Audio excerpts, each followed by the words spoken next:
You were made to rise, to take your pain and convert it to purpose, to take your struggle and transform it into meaning.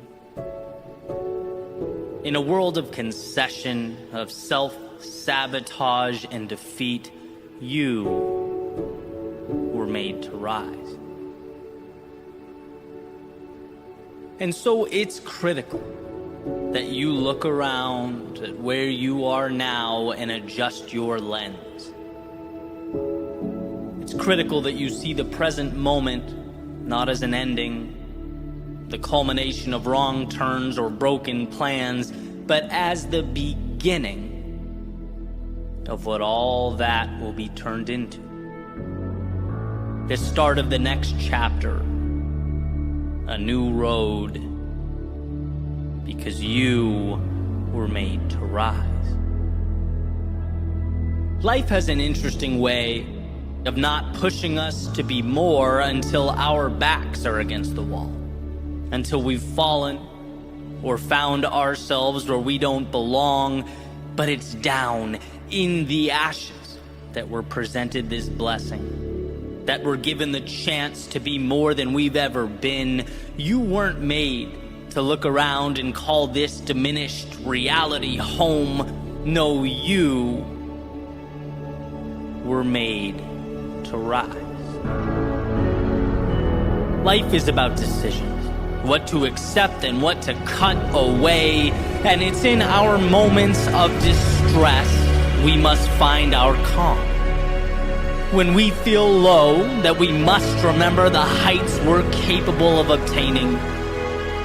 Look, our greatest invitations, they often feel like defeat, like hopelessness, but see beyond that narrative. Look in the mirror and know that what looks back at you isn't the problem, it's the reason you'll succeed. Someday you'll see the present as the moment that made you, the days that shaped you, just as a sculptor arrives at his masterpiece. So stand up, brush yourself off, and look up, because that is where you're going. Now is where it begins. You weren't made to accept what is. You were made to rise.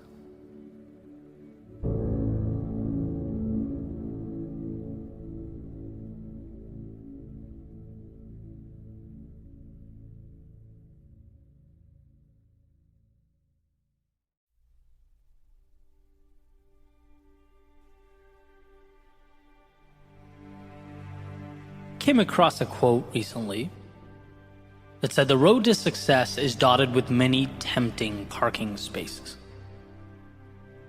And I thought this demonstrated or captured a realization that's pretty hard to articulate. And that is just how tempting it is to rationalize stopping or discontinuing your journey when life gets tough. How much sense it always makes to want to call it quits when things get uncomfortable. It's like, it's not just that doing something valuable is hard. It's that it's hard, and every 3 feet there's an invitation to not have to do it anymore. There's an endless supply of exit signs and escape routes. Therefore, accomplishing a goal is simultaneously saying yes to the challenging things while also saying no to the comfortable things. It's fighting off 2 demons at once. The good news, though, is that you were made to do just that. You just have to change the way you internalize the process. You have to change what you see along the way. I talk a lot about perfection as the enemy. And that's something I wholeheartedly believe to be true, but I generally talk about it in the context of perfection keeping us from starting, right? I try and unveil perfection as this defense mechanism that it truly is. oh, things aren't perfect, I'll wait. Things aren't exactly where I want them to be, then I won't go. Emphasizing that it's in going that perfection is crafted. Like a statue being chiseled from stone. You fall, you get back up, and find that in doing so, you end up with a little more clarity than you had when you started. You let the trials and tribulations of the journey refine the product. And so that's the beginning, right? That's finding the courage to start, removing the idea of perfect when really it's just our fears masked. But what about when you've already started? What about when you're underway, when you're in the midst of those trials and tribulations? Because we all know this. When you're in pain, your body wants one thing: to remove yourself from the pain. When things are uncomfortable, your default is to seek out those aforementioned parking spaces. Reprieve from the grasp of the unknown. Things aren't perfect, then I'm done here. Things feel awkward or uncomfortable or unclear, then why bother? What I want to do right now is make the argument that it's most important to continue forward when we're in these moments. It's most critical to move forward when the road is unclear and those tempting parking spaces start revealing themselves. Things are not perfect, maybe even far from perfect. And this is right about the time when we forget why we started. I've run into this in my past, right? Particularly with injuries. There was a period in my not too distant past when my ankle and shoulder were simultaneously messed up, right? So couldn't run, couldn't really do any upper body work. My physical activity really took a dive, right? So I'm a little discouraged. And sure enough, I found the eat whatever you want parking space. It's like, who cares? You're not working out. What's the point? Just focus on the business. Put a pause on all that stuff. And then eating whatever I wanted became, well, what's the point of getting up at 5 when I could just get up at 7? I sleep 2 hours longer is how I rationalized it. It's not like I'm going to be running. And then there goes some very important alone time, thinking time, and you can see how easily the wheels sort of fall off the wagon. Not because you're a bad person or don't want the result, but because the second things stop being perfect or working the way I wanted them to, I found a parking space. There will be few stretches of time in life when everything's perfect. Things going exactly how you want them to. It will simply be the exception, not the rule. And then the question becomes, can you put your head down and continue forward, knowing that life will call for adaptation and adjustment? But that those tempting exit signs are not for you. They are weakness. They are for those who forget their strength and their courage. I mentioned a little while ago that growth is fighting two demons. Saying yes to the mountain ahead and no to the off-ramps. But when you step back and look at things different, you change the dynamic. You put the odds in your favor. When the off-ramps become reminders of your strength as you pass them one by one, indicators of your commitment to move forward. And when the mountain ahead becomes merely the way, not some giant sacrifice or monster, but merely a path, things simplify in a way that empowers you on your mission. There is no perfect or imperfect.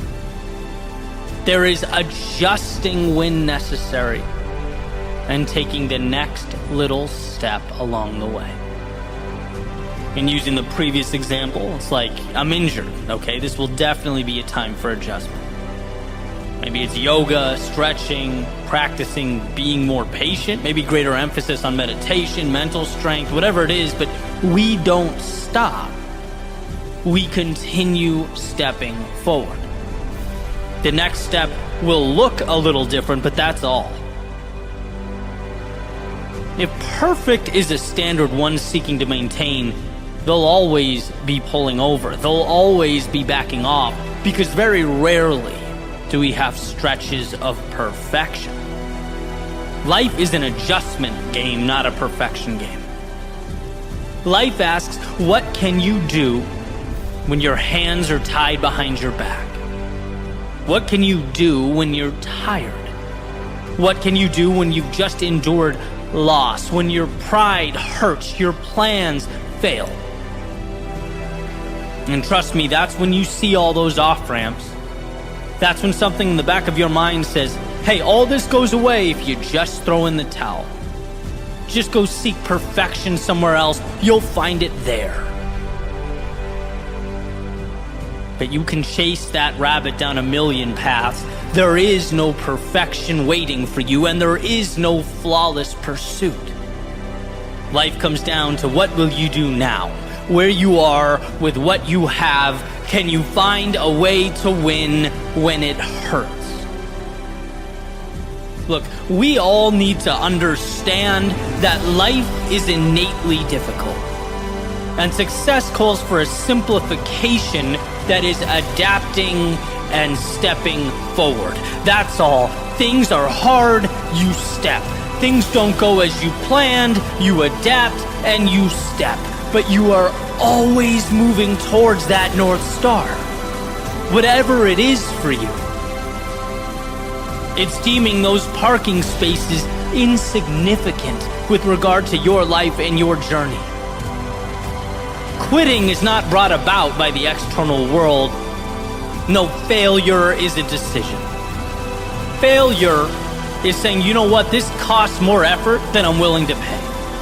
Those parking spaces have become more tempting than the top of this mountain.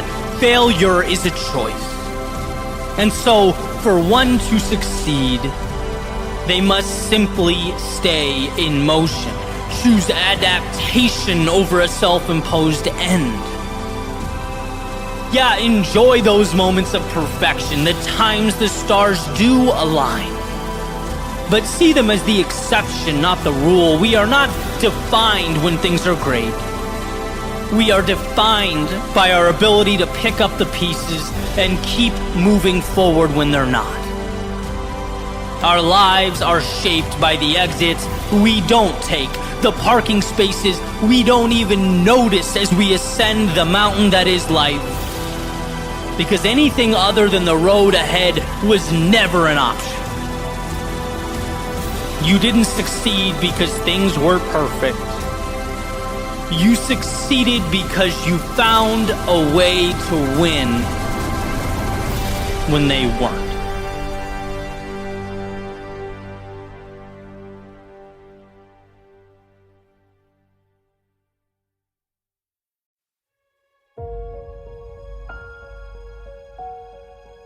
The hard thing brought me through hell, but also to that which exists on the other side. The hard thing prompted me to question and doubt,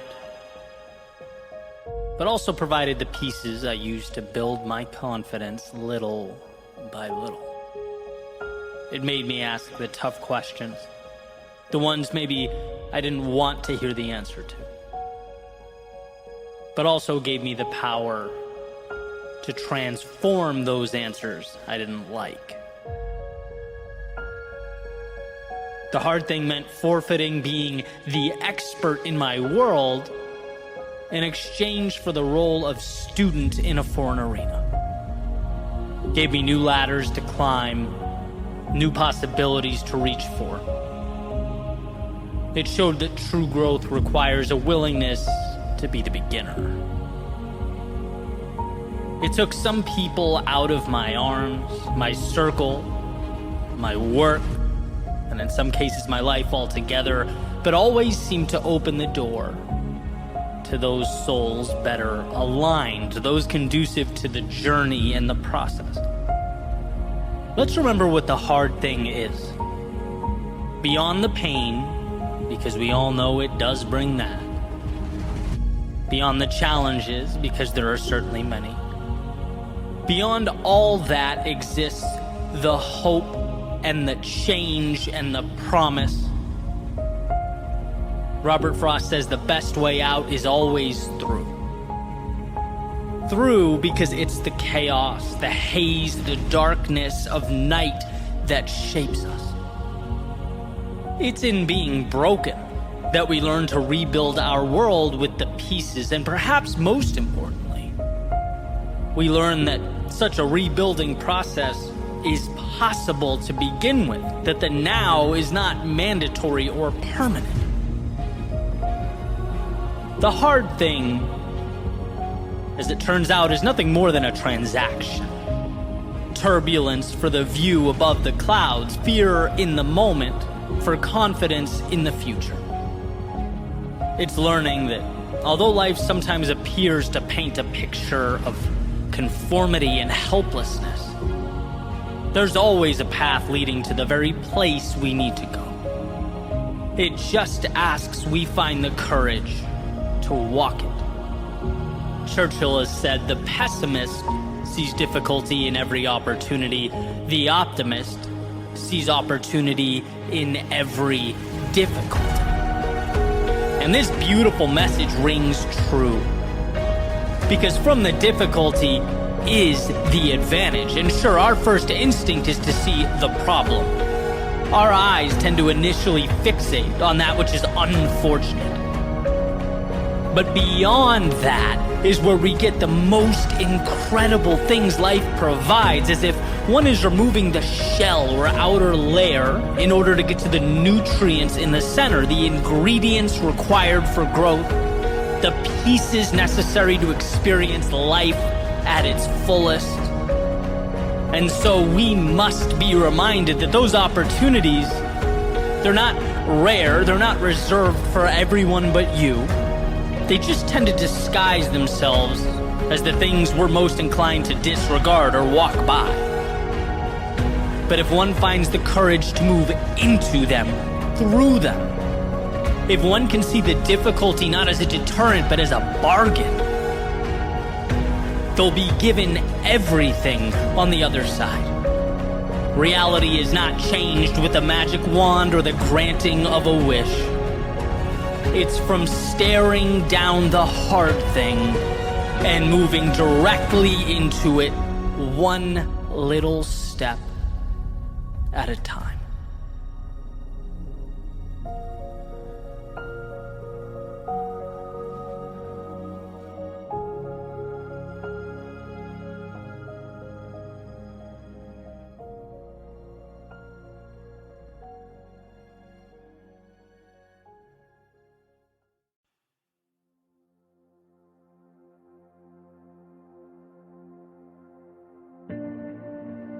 I was having dinner not too long ago with a friend of mine. I see him as somewhat of a mentor as well. He's a bit older, has a couple decades on me as an entrepreneur, and we were talking about personal development, different ways to invest in yourself, what has the most ROI, kind of throwing ideas back and forth. And I started talking about different coaches I've linked up with, some of my observations on that.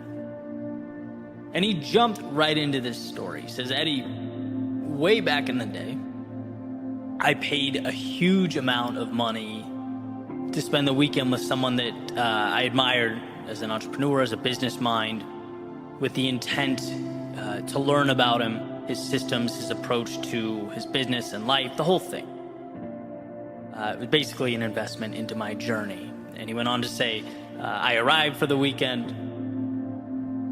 Didn't take me long to feel completely underwhelmed, completely let down. Everything about the guy and his organization was sloppy. Nothing seemed to be methodical. Very little was extraordinary or groundbreaking. He said, I couldn't believe it, especially after tens of thousands of dollars spent, right? He spent a lot of money. Couldn't believe that someone he looked up to had so little to offer. And I'm sitting there just kind of like wide-eyed, like, oh man, And almost instinctively, I said, man, you must have been so angry. And he goes in this cheerful voice, no, I wasn't angry at all. This is a direct quote. He says, it was the best money I've ever spent in my life. I said, oh yeah, how? He says, it was that day I learned that, hey, if this clown can do it, if this guy can pull it off, what in the world is stopping me? What's my excuse? Basically said that day has been directly correlated to the success he's had since. Wow. Right, to which I responded, hey, thank you for the theme to what will become this Monday's YouTube video, right? Because the world needs to hear this message. So many of us need this. There's a tendency to put other people we don't know, people we know nothing about, right, on a pedestal and see ourselves as perpetual outsiders looking in. This notion that they have what I don't. When so often that thing they have is simply, even solely, self-belief. I know so many competent people that second-guess themselves out of starting or growth or progress. They see their inadequacies as substantially greater than their strengths. They don't go because they contemplate. They don't speak because they internalize. They don't create because they worry. And it's like, if you don't, someone else will. And that someone else could very easily be less suited for the job. But they did the thing that you wouldn't. The thing, as it turns out, that matters most. They trusted themselves to give it a shot. They understood that nothing starts until one looks in the mirror and believes in the pair of eyes staring back. And I look back and it just all makes perfect sense. You know, I think of the frustration in my parents' faces when I was a kid and would say, I can't do that. Right? It was the frustration of people who care deeply about me watching me get in my own way. Right? Yes, you can, Eddie. You are the one stopping you. You know, my grandfather saying everyone puts their pants on one leg at a time. No one is that special. And I think it's a critical reminder. It's not to say that success isn't warranted, that people who have done great things aren't qualified or talented or haven't earned it. No, not at all. The opposite, in fact. Time plus effort plus consistency tends to land people in pretty remarkable places. But it's like, no one takes that path or starts that journey unless they see themselves as worthy of it, until they give themselves permission. It makes you wonder how many people are simply too intimidated to lace up their shoes and walk out the front door. Don't even give it the thought. Hey, that's someone else's reality. I'm confined to this space right here. Think back to the early days of any incredible transformation. Right, I'm going to use a pretty cliche example, but I think it will do a great job of demonstrating my point. Think back to Michael Jordan playing JV basketball in high school his sophomore year because he didn't make the varsity team, okay? And at that point, if he was looking for evidence as to why he wasn't quite good enough, there it was. He could have easily found it. Not skilled enough, not quick enough, lacks vision. Certainly, as his coach pointed out, not tall enough, right? What in the world gave him the right, despite his circumstances, to think he was good enough to ultimately play at a high level? Who gave him permission to be that guy? He did. And it's just that. We don't see or think about any of that now. We see the NBA legend, the greatest ever, forgetting that at one point, he wasn't And his life continuously consisted of crossroads where he had to bet on himself. Times where instead of accepting outcomes that weren't ideal, he sacrificed. He said, I do not accept that. He put in hours, which is a concept that we take for granted, right? People don't sacrifice unless they believe something will come from the blood, sweat, and tears. He believed that it would. You have to believe that it will as well. In fact, your life, if you started right now, made a little dot or mark on the present moment, and you could live two simultaneous existences at once. One track where you saw yourself as something extraordinary and sought to live that out, and the other track where the same you saw greatness as some intimidating, larger-than-life reality reserved for other people, the few. Right? You viewed yourself as an outsider, average, incapable, undeserving.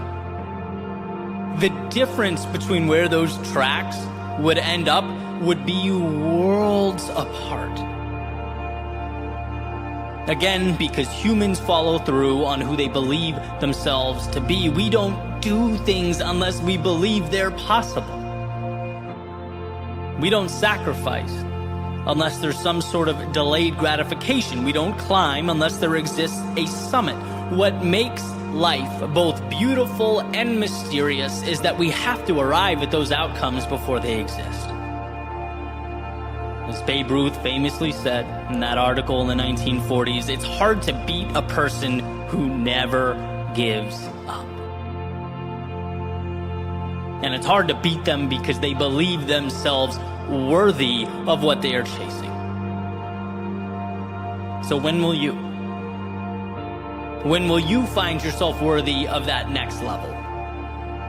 When will you find yourself worthy of the financial success, the physique, the significant other, growth in your business? When will you let yourself be more or different or happy or whatever it is that seems just outside the scope of your reality?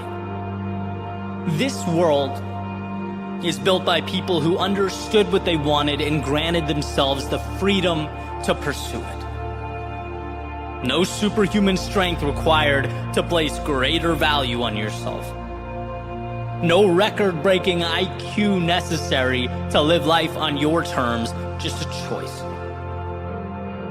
Truly, a decision. And sure, it will be strange and awkward at first. You'll feel like an imposter in your own body at times. After all, getting what you've never had means doing what you've never done, but this is par for the course. This is life. And life cannot give you what you don't ask for. You can't arrive at a destination you're not traveling to. You can't be who you don't believe you're capable of becoming.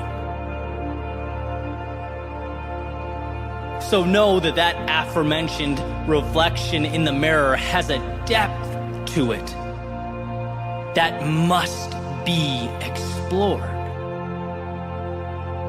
And that what separates immobility from infinity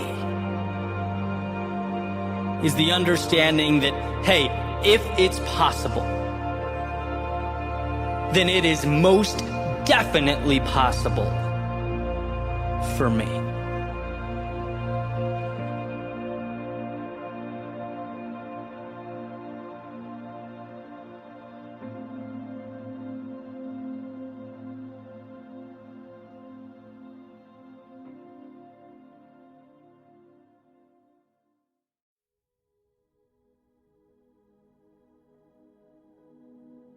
There's an old idea that once you've started, you're halfway there.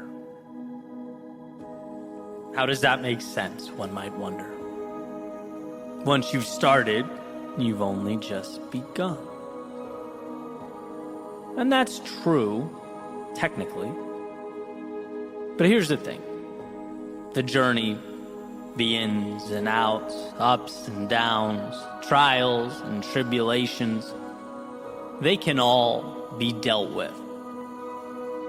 They knock us down from time to time, no doubt. But we learn we adjust and carry on as we move forward. Most success stories, they're crushed, not because of that adversity along the way, but because they never begin. They never take shape or materialize. We can't make them real in our heads. We can't convince ourselves that they'll ever be anything other than fiction. We think that's for someone else. We look around and assume that reality is different than my reality. And overcoming this mental constraint is always the most challenging step. And that saying, the one I continuously find myself coming back to, human beings always follow through on who they believe themselves to be, continues to be true. If you don't believe you're worthy of something, its pursuit is lost before it began. So while the mind tries to paint pictures of how scary that road is ahead, how it's too different or big or complex, understand that should you move forward, you'll find all that complexity can be broken down one day, one situation, one little step at a time. The only real demon here is the possibility of inaction because you couldn't make yourself believe it. You couldn't see yourself at the top of that mountain. And so, the front door was never opened. Emerson says, hitch your wagon to a star. A beautiful reminder that that star is proof your dreams are real. And only as real as the conviction with which you move towards them. Green light your own glory, your own contentment. Because contrary to what we might think, no one comes up and bestows that upon us. To live life fully is a decision. Decision, Latin root words, cut off. It's removing and abandoning your restraint in order to be more authentically you. In order that you'll give yourself permission to chase down that which makes you feel alive and soak up all that aligns with your heart and soul. Once you start, you're halfway there. And oh, that first step, often perceived as the beginning, but in actuality a point few ever give themselves the luxury of experiencing. Step 1, believe it's possible. Step 2, believe you're worthy. Step 3, go. Everything else works itself out. You're capable of dancing through life's chaos, of managing the world's unknowns. So know that, understand that, but most importantly, be one of the few who gives themselves permission to experience that. And it starts now.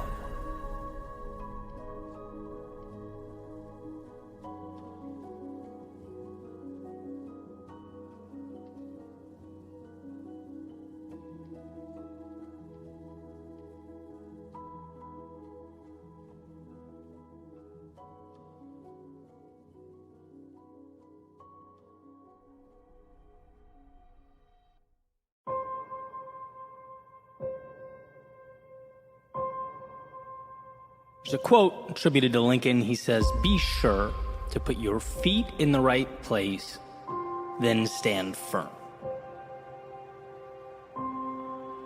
The other day I was listening to Dan Carlin's podcast called Hardcore History, which, side note, is an incredible podcast. Guy's a brilliant storyteller. And as I was listening, there's a specific idea that I wanted to dive into, an idea that I believe if we make an effort to understand and fully commit to, is capable of changing our lives.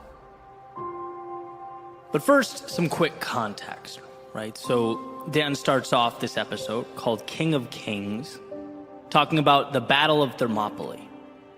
in the year 480 BC in ancient Greece. It's that famous story that a lot of us know where King Leonidas leads that small army, which includes 300 Spartans against this massive Persian military force that's invading. And the quick version is essentially Xerxes, who's the king of the Persian Empire and in charge of that massive army, tells the much smaller Spartan force that if they lay down their weapons, if they submit to him and let the Persians pass, no harm will be inflicted upon them. They'll be free to go about their lives. And here's the famous line. In response to the Persian command to lay down their weapons, the Spartans respond, Malan labe, which means, come and take them.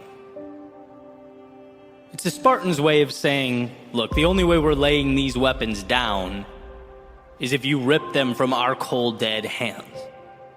Right? With everything on the line, the odds stacked against them, the ground beneath them basically shaking from the march of a far superior fighting force moving directly towards their location, they would not let go of their principles. They were fighting for something bigger than them.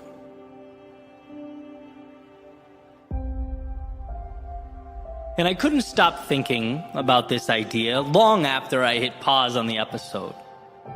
I guess I was awestruck by the power of living life with that type of conviction. Because I know in my soul that's the North Star I should be gravitating towards. We all should. The strength to be unrelenting with regard to that which we care about. The aforementioned quote from Lincoln about finding the right place for our feet and then holding steady. With everything you have, all that you are, holding firm. I just couldn't get that out of my head. And then it came to me that invading force represents so much in our personal lives. So many things. One example being the difficult or adverse circumstances, our trying times. When you're most likely to concede that perhaps you're no bigger than that world around you. Maybe life is a movie and I'm merely the audience. My job is to clap, laugh, gasp, or cry. I'm a cog in a wheel, a line in a script, powerless.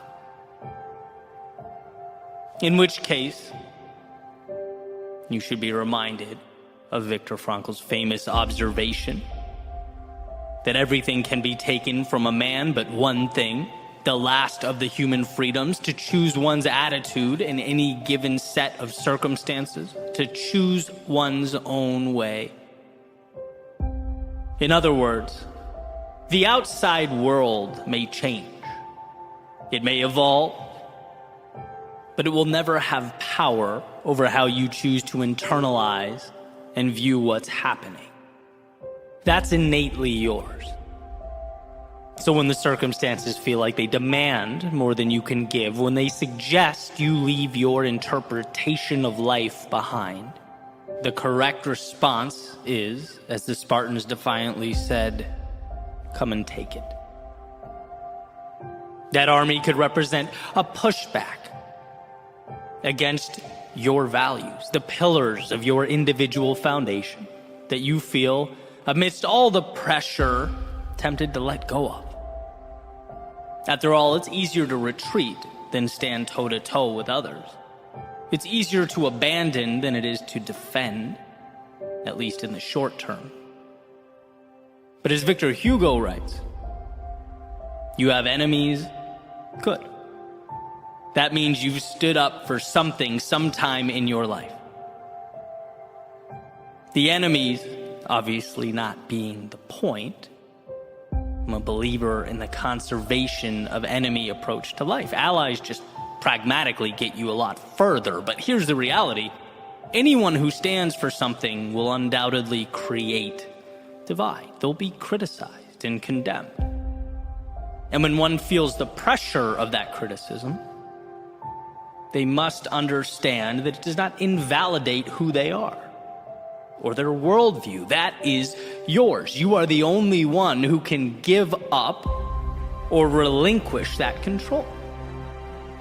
So as the Spartans said, come and take it.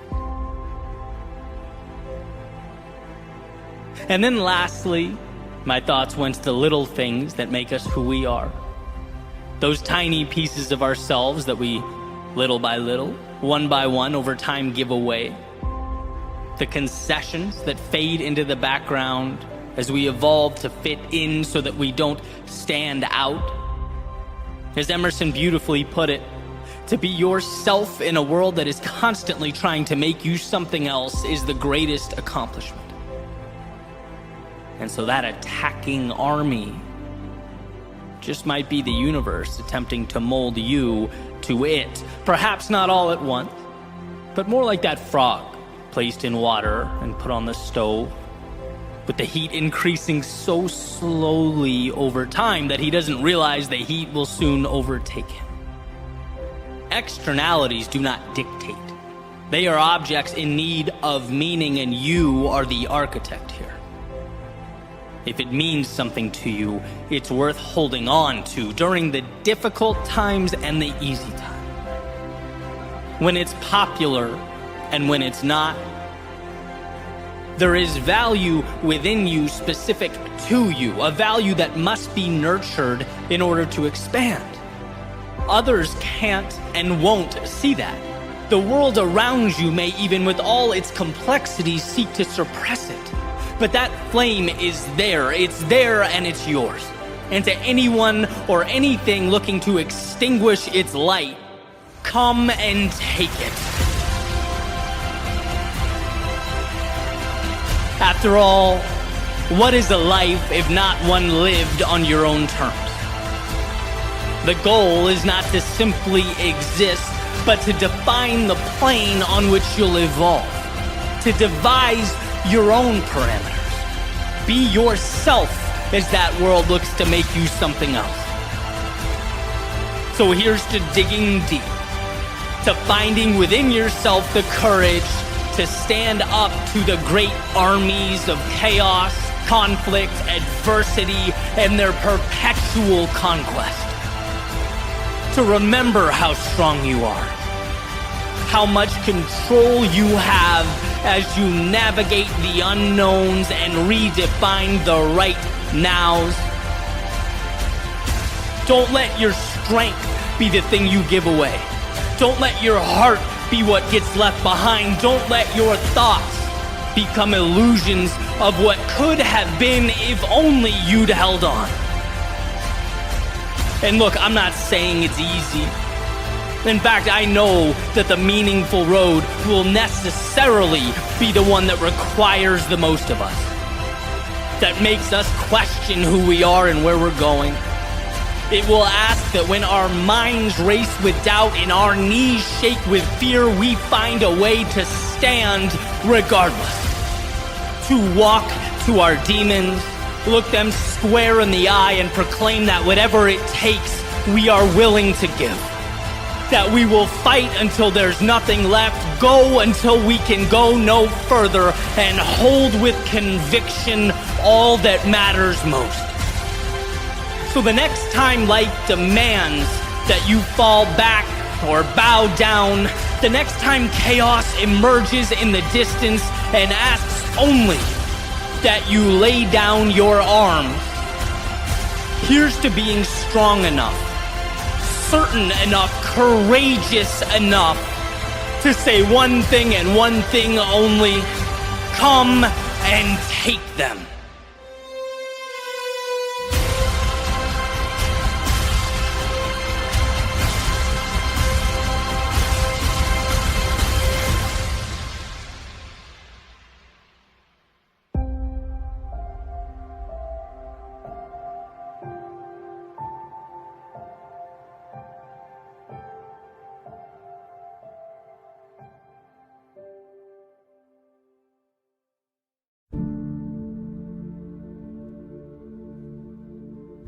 There are a handful of recorded lectures online by Jim Rohn. who has definitely become one of my favorite thinkers over the years. And I found this little nugget the other day that I wanted to share. He says, there are 4 emotions that will change your life: disgust, decision, desire, and resolve. And I want to talk about the first one because I found the story to be incredibly powerful and also relatable, right, in various aspects of life over the years. So he frames it by talking about a Girl Scout walking up to his front door to try and sell him some Girl Scout cookies when he's 25 years old. And he's broke, doesn't have any money at the time, and tells her what I assume to be a white lie as to why he can't buy the cookies at that particular time. Right, so he tells her that he can't. She walks away. He says after he closes the door and goes back inside, he felt something that completely changed his life. Disgust.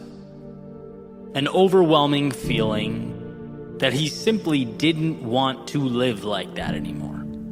He didn't want to lie. He didn't want to be broke. And I'm quoting him. He says, the day you can say I've had it may not be the day it ends, but the day it begins.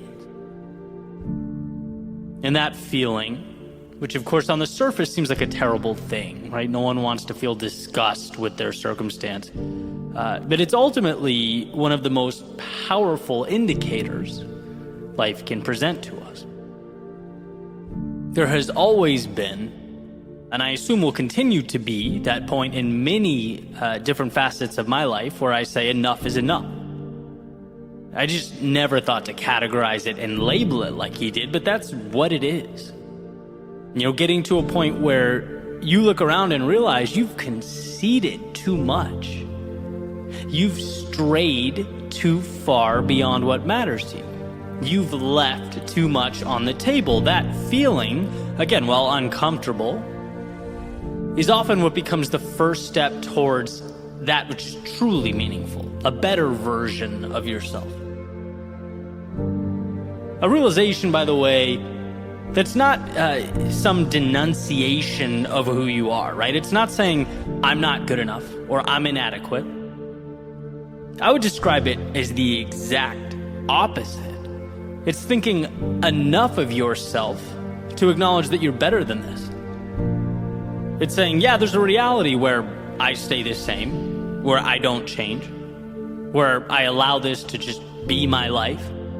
But that's not the reality I'm going to choose, because I respect myself too much to continue living with that dissonance between my actions and who I know I truly am.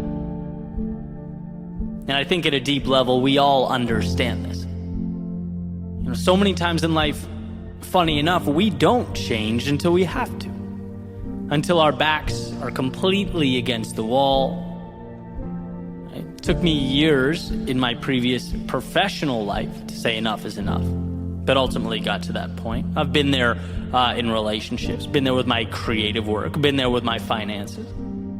And what's especially interesting is that as you grow, evolve, and your goals change, what you expect of yourself changes, grows along with you, you'll find yourself at that place again, and again, and again, and that's good. Listen to it, right? That's your intuition telling you you're ready for more, that something else awaits, that the status quo is no longer sufficient. And there lies the opportunity, right? To recognize and associate that feeling of disgust, as Rohn calls it, with the need to change or an opportunity to change before things blow up or become more difficult than they need to be. Everything in your life has been allowed by you to some extent. You know, that's an important thing to understand. If there's someone in your life that's making it hell, you, to an extent, are responsible for that, right? No one gets your time without your permission. If you're doing things that don't move, motivate, or inspire you, well, the reality is you're choosing those actions. Now, the circumstances may be specific to you. They may be difficult, and I understand that, but are you asking yourself how you can begin moving away from it? how you can put walls between yourself and the things that drag you down. Because the bottom line is, it's very easy to become accustomed to things that are a drain on our lives. The old frog in the boiling water, right? You throw a frog in a pot of hot water, it'll jump right out. But you put it in a pot of cool water, and you slowly but incrementally increase the temperature until it's boiling, the frog won't realize it's burning alive. I think in the same way, we learn to live with that situational disgust. The things we're unhappy with just become the baseline or normal. It becomes regular. And what I love about this Girl Scout cookie story is that light bulb moment where it's like, no, I don't have to accept this. I can take back control. I dictate how I'm going to live, and I know this isn't it. Now, you don't need to have all the answers right away. In fact, you most certainly won't have them. But every journey, as the saying goes, begins with the first step. That's precisely why the moment is so powerful. You don't start moving to that new place until you realize that you want to start moving away from where you are. Rohn talks about disgust being a powerful motivator. That's why. It's the initial leverage you need to create that momentum. To see the gap between where you want to be and where you are. And this is ultimately a call to that realization. Do an audit on yourself and your contentment, the places you find lacking. They're calling for your attention. And it's normal, it's okay, it's part of life, but it's also your opportunity to begin making that change. I like very simple, very straightforward notes to help me parse through this. Simple list, 2 columns. On the left, everything that brings me some level of anxiety or that is a drain on my peace. And on the column on the right, directly across from it, simply what I plan to do about each item. Nothing major, but a tangible, manageable step. Because as Jim Rohn says, you begin to utilize that feeling of disgust or discontent to act. You turn that message into something beautiful, an adventure, some variation of growth. That's where the good stuff is. By the way, it also changes our relationship with those emotions when they emerge. It's no longer poor me, I'm stuck, my life is hard, and the list goes on and on. No, it's, oh, this doesn't feel good. How can I use it to connect me to something that does? Let's listen to that. I don't like the feeling of making excuses as to why I can't buy the cookies. I don't like the feeling of not having the financial resources. Obviously, can't fix it overnight, but let's make a plan. Let's allow the wheels to hit the road, right? Which, hey, who knows, might be more than I've ever done. This is the magic beginning he alludes to. The confidence being earned, the purpose, the meaning, and ultimately being that we only get results where we place our attention, the outcome we've been looking for. So when you find yourself at that point, when you experience a repetition of disappointment or frustration with your circumstance, let that be the gift it's trying to be. Let it be the reason you will soon wake up a different person, moving towards that which aligns with who you are.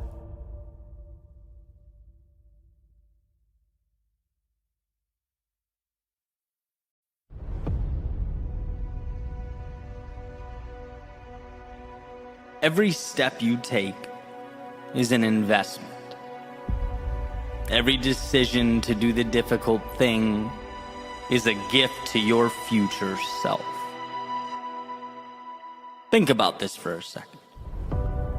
One of the many things that makes being human so incredible is our ability to engage in delayed gratification, to do things now that will elevate us at a future time.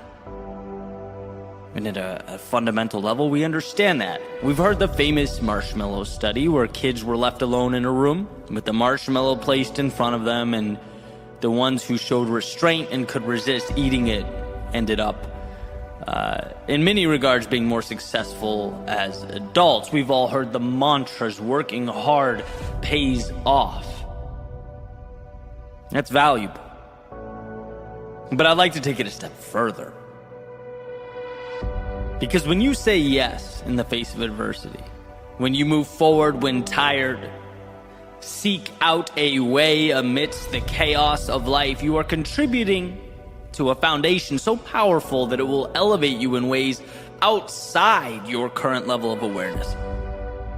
By simply saying yes when I was unsure and often fearful, by continuing to write and speak, I was unknowingly building these opportunities that would manifest years later, right? Many of which were not planned. They were not methodical.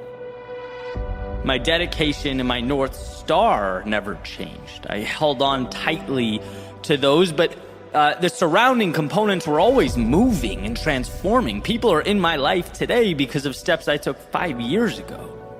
I know things about myself and my hopes and my dreams because of risks I took when I was, let's face it, too ignorant to understand the repercussions.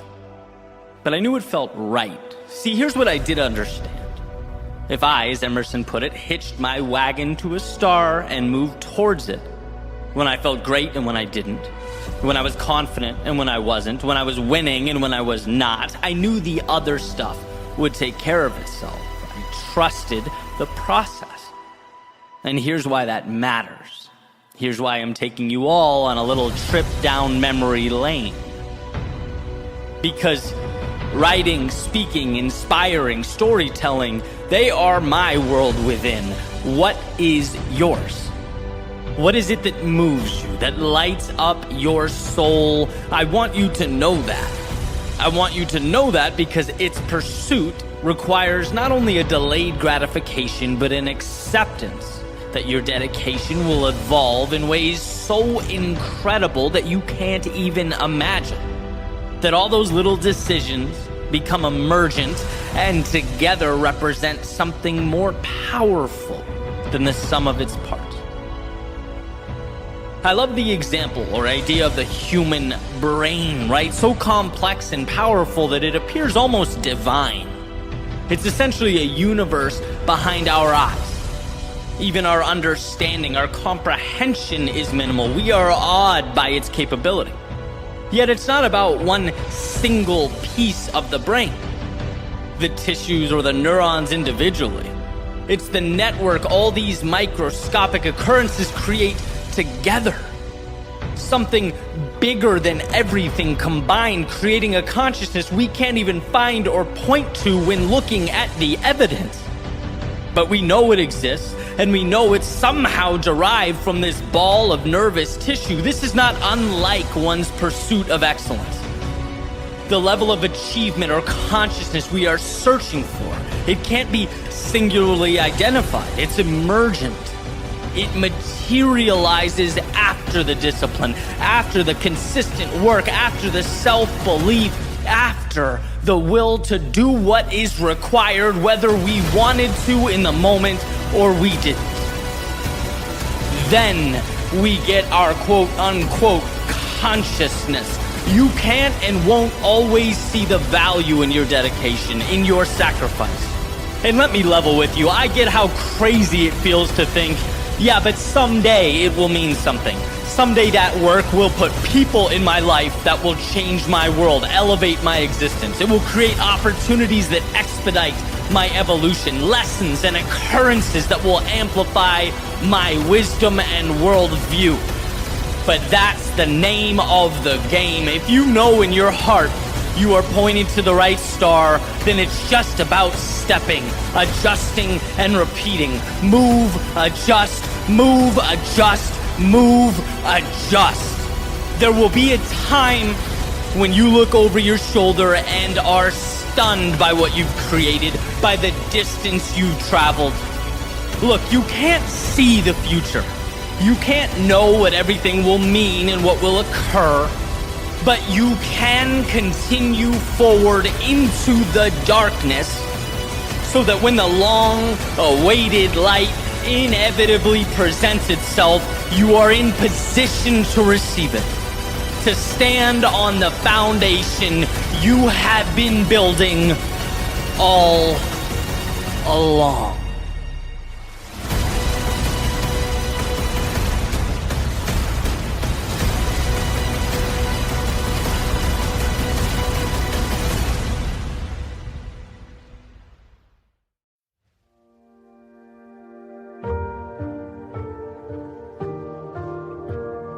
Don't think so much. You might overlook the obvious. You might see past all that you've achieved. Don't move so quickly. You might overstep the moment. You might miss all the beauty you're creating. One can wake up, get dressed, walk out the door thinking that they're on their way to a someday achievable, brilliant finale, and simultaneously fail to understand the miracle of the now.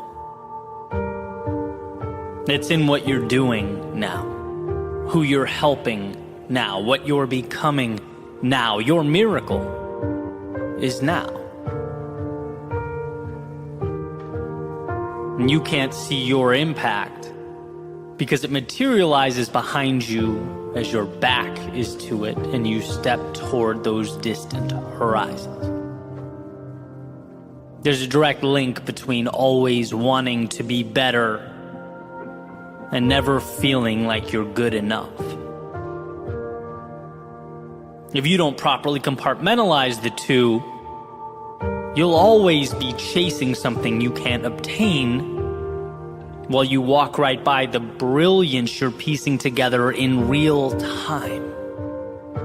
That carrot just outside of reach for the runner on the treadmill. And I'm not saying your goals and aspirations aren't incredible. I'm not saying you aren't one in a million. I'm not saying you won't shock, change, add unparalleled value to the world. No, that's most certainly possible. But I'm saying you're doing that now, too. Like, right now.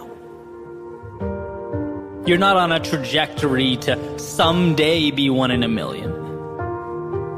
You are one in a million on a trajectory to live life fully, to further expand, explore, as you should.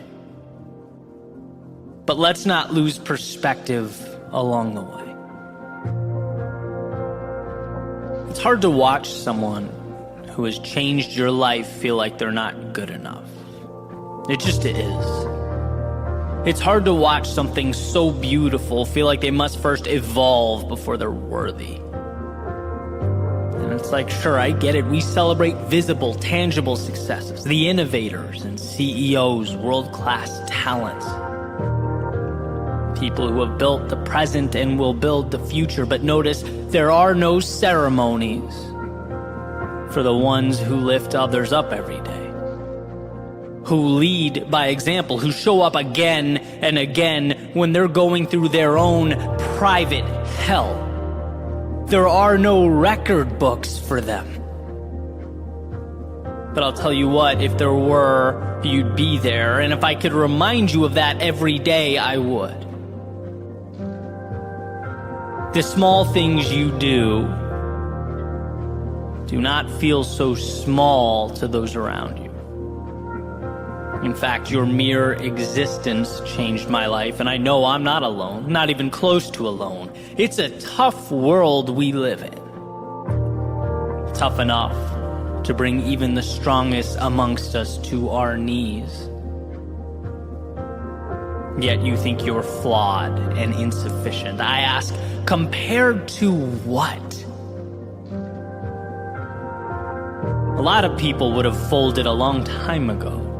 Wouldn't be fighting for a dream or standing for anything. A lot of people wouldn't be giving so much of themselves. Again, I continuously run into this question. Why is it that the ones who are changing the world, not with their social media follower count, but with their actions, so often fail to see their own value? Perhaps they're using the wrong measuring sticks. Maybe their sights are set so high they don't realize all that they're making better along the way. Maybe they don't know that every soul they light up puts in motion a ripple effect, an exponential value add. But if you just lift your head up and look around, you would see quite the ripple effect. You would see quite the chain reaction. You would see that you are not just working towards change, you are actively embodying it. Don't be the only one who can't see that. Why do I say this? Why spend the time? Well, because one, I think it's not something we say enough. The ones who truly change us or make our lives better need to be told that. There's just something tragic about keeping it to ourselves. And two, because you don't give yourself enough credit. You're blind to the path you've traveled and the dragons you've slayed. I couldn't believe my ears when you apologized for being weak. Weak? Weak is retreating. Weak is being selfish. Weak is forfeiting your gifts. Those descriptors are antithetical to who you are. And sure, we all slip into them once in a while. We're human beings. We all endure our valleys of despair. But to fight with everything you have on your way back up, that is not weakness. That's courage. I think our definitions might be crossed here.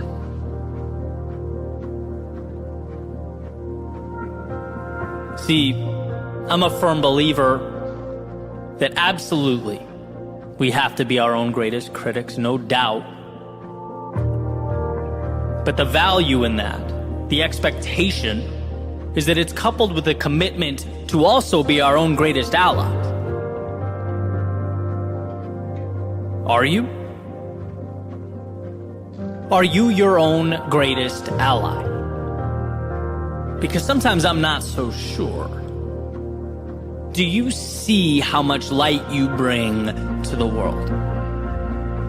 How much better people around you are when you enter a room and smile, when you listen to them and their problems, when you inspire them by making decisions with so much at stake, when you don't let the hardship of your past keep you down. And I know how hard it's been. I'm telling you this because maybe you don't know. Maybe you talk so much about what the future will be and how big and incredible things will become that you overlook the parallel worlds you are creating with each step along the way, a pilgrim, a wanderer in search of an impact you are already making. So look, keep your head up and your expectations high. You will do remarkable things. But don't be afraid to look over your shoulder and see that you already are. Don't beat yourself up for not yet arriving at an imaginary place while you change the world along the way. Give yourself the same grace and compassion you would give to me. Allow that for yourself. Don't think so much that you overlook the obvious. You just might see past all that you've achieved. And don't move so quickly that you overstep the moment. You might just miss all that beauty that you're creating. This isn't a pep talk. This is me holding up a mirror so that you can see the value add. You're not merely an IOU to some future self. You are all the people around you whose lives you make better every day, the lives you touch by being you.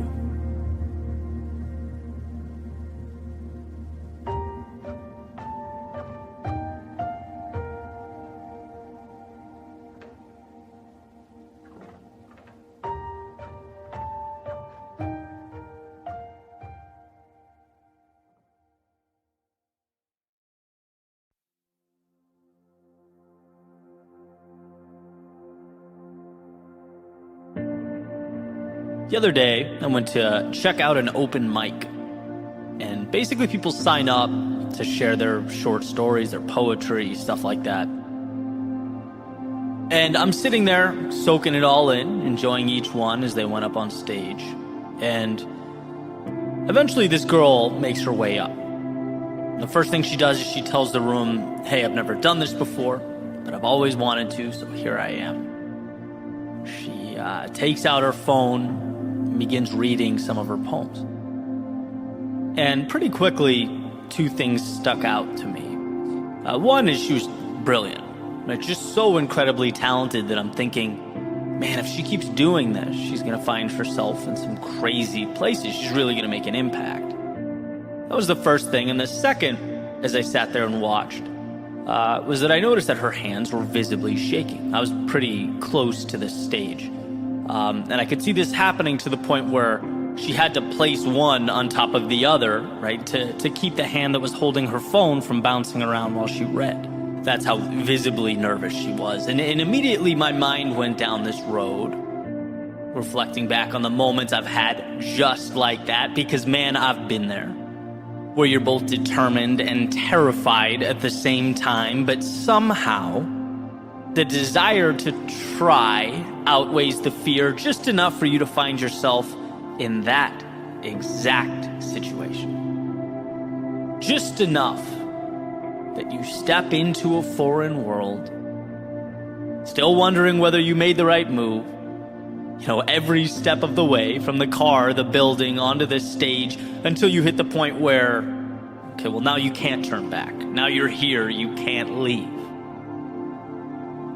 And the thing is, and this is what was so beautiful to me, she was never forced to do this at gunpoint.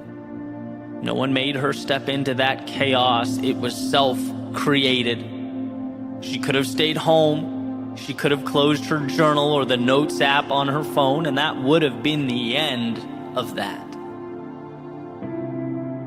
But no, not today.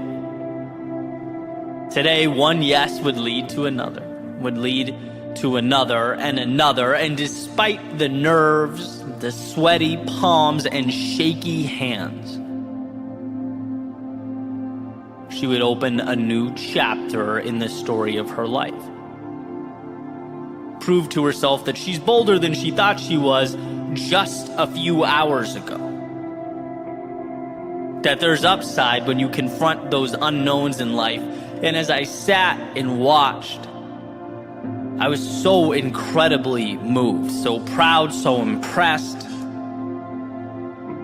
Partly because I know that to many of the people in that room, it might not have looked like much. It's like, okay, great, round of applause for the new artist or poet. Welcome. But I knew the gravity of the moment. I understood how big it truly was. And regardless of what words came out of her mouth or how well they were assembled, that night was not about the performance.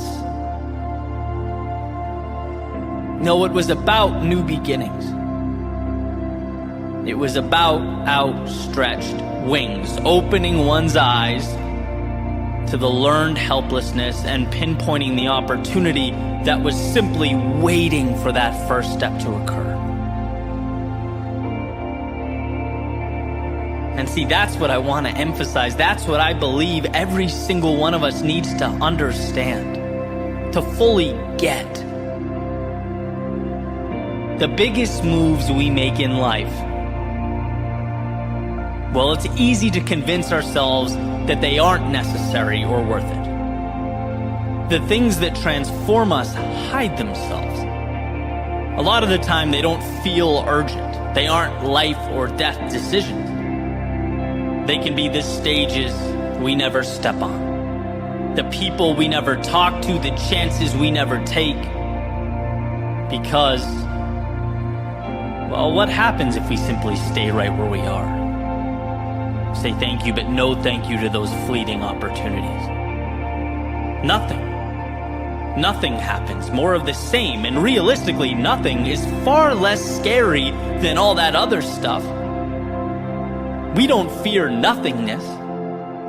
We don't intrinsically fear more of the same. No, we fear stepping onto the stage. We fear vulnerability. We fear messing up, looking stupid, being judged. And yeah, when you do nothing, you get to skip all that, avoid all that discomfort and that potential pain. But you also miss the feeling of victory, of closing your eyes at night knowing how badly you wanted to just let that ship sail, how terrified you were about what could go wrong, but you did it anyway. You get to feel you have earned the rush of stepping into a chaotic world. And even if temporarily you tamed it, that's what life is about. Always remember that we have a natural proclivity to avoid pain, not to pursue the things that make us feel alive. Deep down in our DNA, there exist instructions to run away from the things that could hurt us, embarrass us. Our minds will race, our bodies will kick and scream, our hands will shake. That's just the way it goes. Until we prove to ourselves that it's all conquerable, that reality can be relearned. It's a layer of resistance that has to be faced and then dismantled. Why was I so moved that night? Because I got to watch in real time someone dismantling that fear on their way to something incredible. It's courage.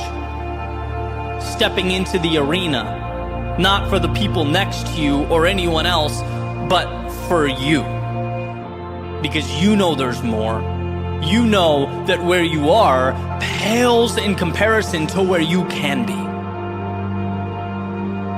I'm definitely one to look back from time to time and reflect, and I'll tell you what, I'm incredibly thankful for the hard times that shaped me, the challenges that were forced upon me and made me who I am. But beyond that, and perhaps even more so, the times I stepped out on my own accord, terrified and manufactured change. The times that the fear of staying the same eclipsed the fear of failure. The times I could have stayed home, woken up the next morning and lost nothing, but instead saw what there was to be gained and threw myself into that metaphorical fire so that confidence could be forged and new chapters could be written. Let's all remember how out of focus the present moment looks. Remember how inclined we are to look at life through a lens of scarcity. We are trying to avoid, but if you can, even briefly find the strength to step back and ask, what is there to be gained? You see that not going is the real danger. And those stages that seem arbitrary, that seem like optional stops along the way, well, they're just as imperative as the air you breathe. They are not some things, they are everything. We all hit a point where we look back on the roads we traveled and see the culmination of footsteps that have come to constitute our lives. And we want that moment to feel full. Like no stone was left unturned, like we put it all on the line. So will you step onto this stage of life? Stand your ground as the curtain opens, read your poems to a foreign audience. Will you share your voice even though it trembles? Because if you do, you're giving yourself permission to truly live, to feel. Look, we're not here for a long time. This is a very short ride, so why not give as much of yourself to the world for as long as you possibly can? Why not step out knowing that the difference between nothing and everything is what you do with shaky hands.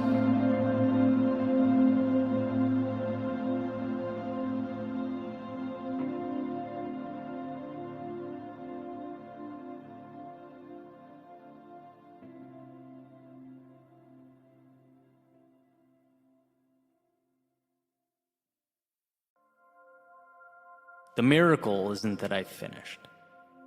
The miracle is that I had the courage to start. John Bingham. We all share a commonality.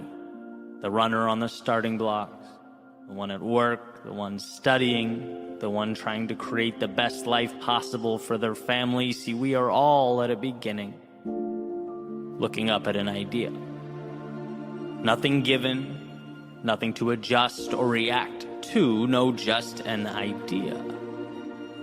And ideas, when we are at the bottom looking up, they're deceptive in nature. Their size, their weight, their breadth. They like to present themselves as much more than they actually are.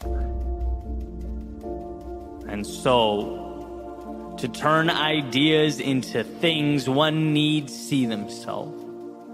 Not as some descendant of Mount Olympus, tasked with lifting that 2,000-ton boulder before them, but as one armed with an understanding, the awareness that the 2,000-ton boulder before them can be broken down, piece by piece, that it is nothing more than a facade, and while it may stop most in their tracks, you are simply not most. Not because the world treats you differently, but because you see the world differently. By knowing you are bigger than the sum of its parts, you have defanged this wolf. You have put yourself in position to do that which makes the world tremble, that which causes even the most confident to doubt. You have put yourself in position to begin. See, there is a time to look at the top of the mountain, breaking through the clouds, powerful and majestic. And then there is a time to look at your feet. And right now is the latter. You're not concerned with the big things. No, not right now. Your job is to move forward into this haze, to not see but adapt, to not know but trust. Things will materialize, and you know that. But at the same time, you can't control the future. Your battle is right now, and it's with the space immediately in front of you. It's with the thoughts attempting to deceive you. It's with the things the outside world will tell you, but forward motion is the antidote to all of that. And so forward you must go. The beginning is always the hardest because our thoughts are a mightier foe than life's obstacles. Thoughts take on lives of their own. They become monsters, demons, dead ends. Obstacles, on the other hand, just ask that we adjust. There is no obstacle that can't be addressed by stepping into it. And so while the temptation is to sit, thinking, speculating about how challenging the road ahead, this is where you think less and move more. Harness the world as it comes, because the truth is nothing is as big as it appears to be. Life is incredibly solvable. Every problem has a solution. Every bad chapter ends. Every setback is a chance to be more than you've ever been. But how would you know that? If you bowed down to the mountains in your head, how would you know that if you never began? So let today be the dotted line you sign with your future self. A promise to be aware that the mountaintop peers over you, but to not be distracted by its shadow. To take the climb one rock, one step, 1 second at a time. Let it be an acknowledgement that nothing life throws at you can't be broken down and conquered so long as you don't get in your own way. Gone are the days of being held captive behind steel bars of self-doubt and fear. That road ahead is not the problem. It never was. Refusing to give yourself permission to travel down it was the problem. So without constraints, meet life head on. Let the trials and tribulations emerge, because they will, but know that you will rise to meet them. Let the unknown highlight all that you don't know, you can't see. Fine. The one thing you are sure of is that you will, one by one, transform the unseen into strength.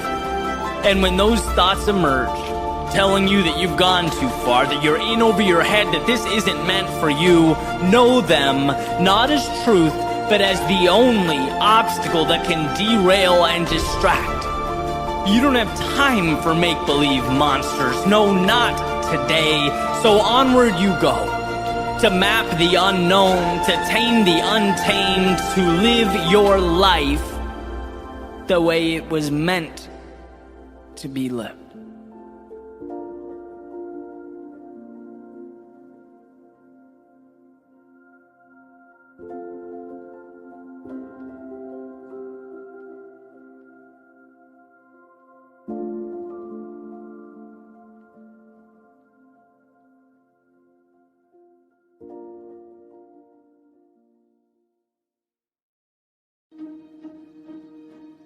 In John Maxwell's book, The 21 Irrefutable Laws of Leadership, he talks about momentum and how the saying, if you can't take the heat, then get out of the kitchen, doesn't quite get it right.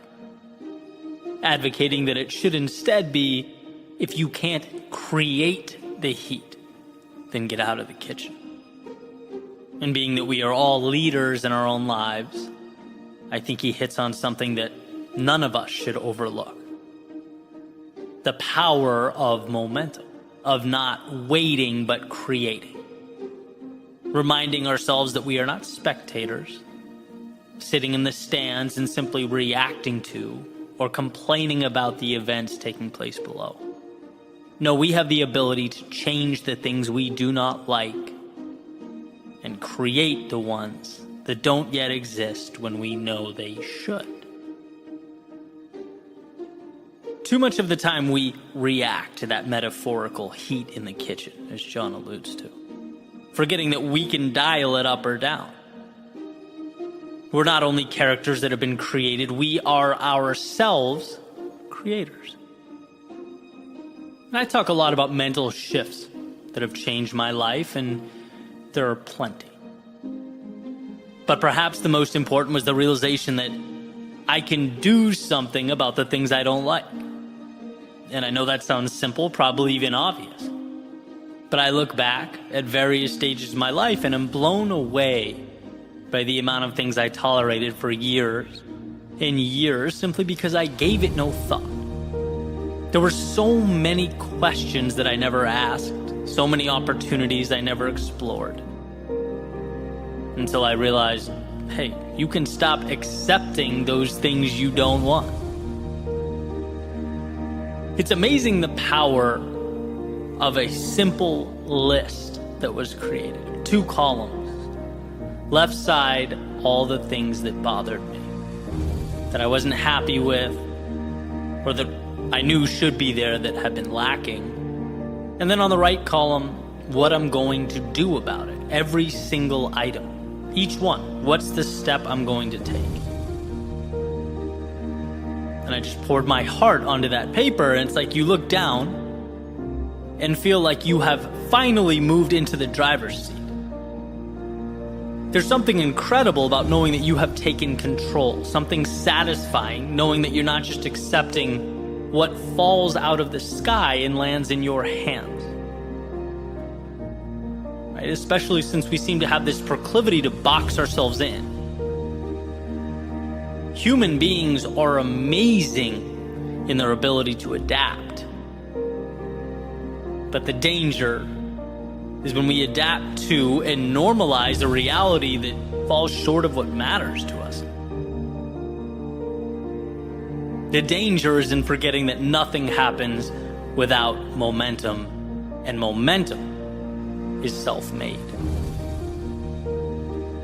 One of my favorite stories is about a man walking through the circus. And he sees these enormous elephants, each with one end of a rope tied around one of their legs, and the other end of that rope connected to a chair. The man, as he's walking by, he's curious, asks one of the trainers, "Hey, isn't that dangerous? Couldn't the elephant easily break free and get away if he wanted?" And the trainer says, "No. See, we started doing this when they were baby elephants. And when they were babies, they couldn't physically break free. They weren't strong enough. And so over the years, as they grew and became bigger, stronger, it never dawned on them that by simply pulling on that rope or walking away, they could break free. These chains might as well be invisible." And that's what they were. Mental. The rope wasn't keeping the elephants to the chair. The elephants were keeping the elephants to the chair. And there's something there in that message for all of us. For some of us, in this particular moment, maybe it's big picture.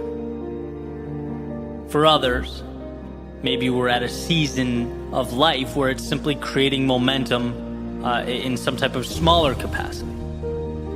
And I travel through these ups and downs personally all the time. I think that's a healthy thing. It's a sign that you're looking for that growth. You're checking the world around you for those imaginary ropes.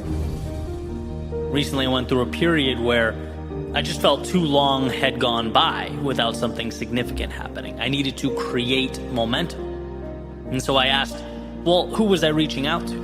How was I pushing myself? What was I doing that scared me? What was I doing that was growing? How could I take things up a level? All these little levers of opportunity are all around us, but we have to know to look for them, to see them and pull. And it's truly an incredible thing. You do that, and you start to feel the movement underneath you, the momentum, the excitement, because you're trying new things, you're taking new risks, talking to new people. And that's how that snowball grows.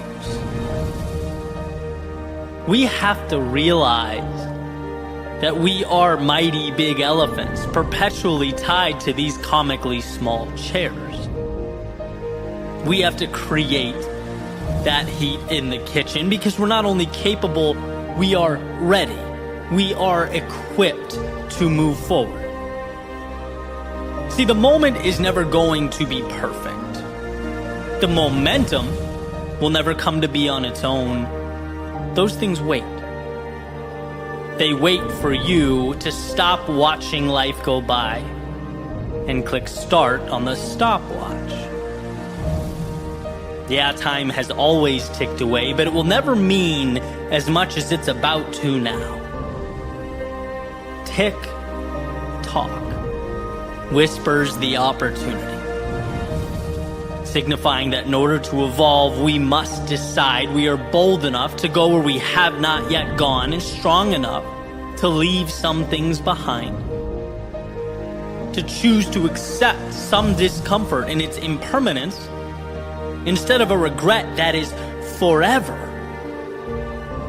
And that's a trade that demands we look into the future and find value in the unseen. It's a move that says the seconds ticking by mean too much to dishonor them by not making the most of what's around you. And those answers are always there. At the end of the day, that's what it's all about, right? We make decisions without even realizing we're making them. To accept the current moment as fate is to choose what you're given over what is possible, over everything that's out there available for you. It's never too late to pull on that rope around your foot, to be who you, as the saying goes, might have been. Know that in your world, nothing consistently shows up or exists without your stamp of approval. That will always be true. Nothing carries on without you allowing it to do so. And that understanding will be the difference between the ground level and the exponential heights you are capable of reaching. The creation, the email, the phone call, the ride, the book, the period of time, the step out the door, any and all of life's seemingly unremarkable characteristics. Within them is your ticket to greatness. Just know that you have to be the one that winds the clock. You are the sun around which everything else revolves, the architect that makes something of value from them. There will always be momentum where you decide there should be momentum. So pick your head up, open the door, and step out into the world of potential that awaits.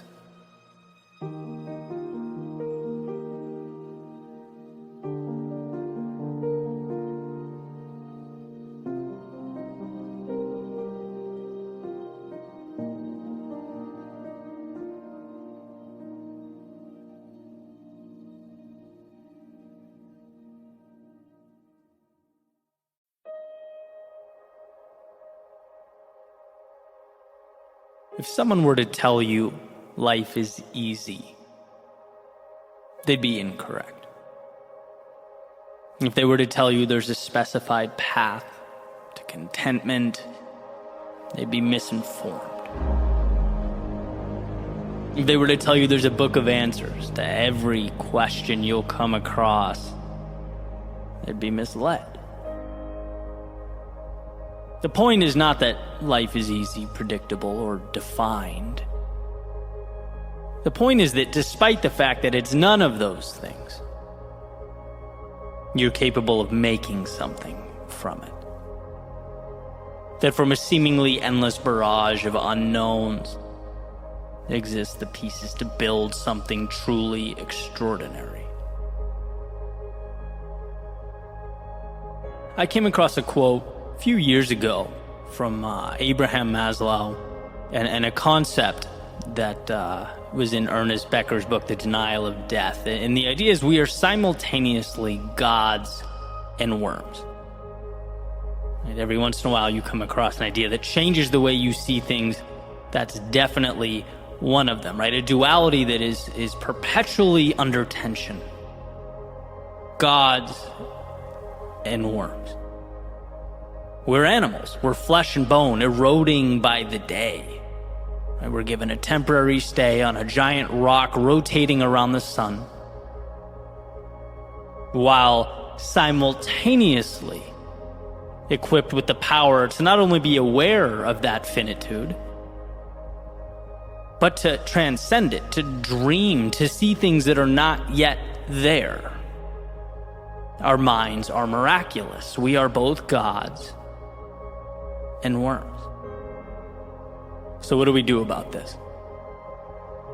How about use the fact that we're going to die, the fact that in many ways we don't have control, the fact that life is messy and unpredictable and often a maze of complete chaos, to, rather than shrink because of it, take off the guardrails and reach for the heavens.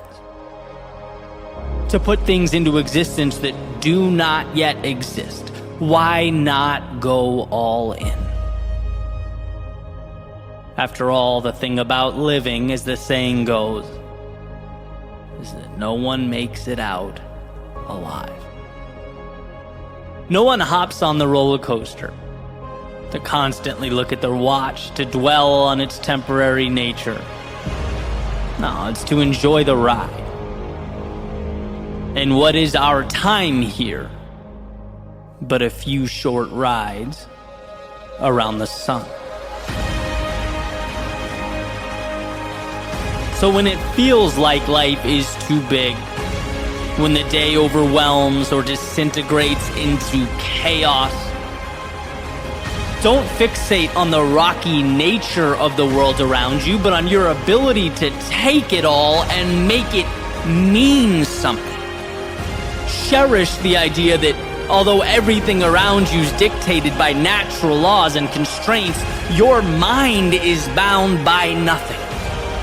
And where you seek answers, you will find them. Where you pursue more, you will unlock it. Our finitude, our challenges are essential to our existence. They remind us that we have nothing to lose, that the song will end, so why not dance like it's your last time?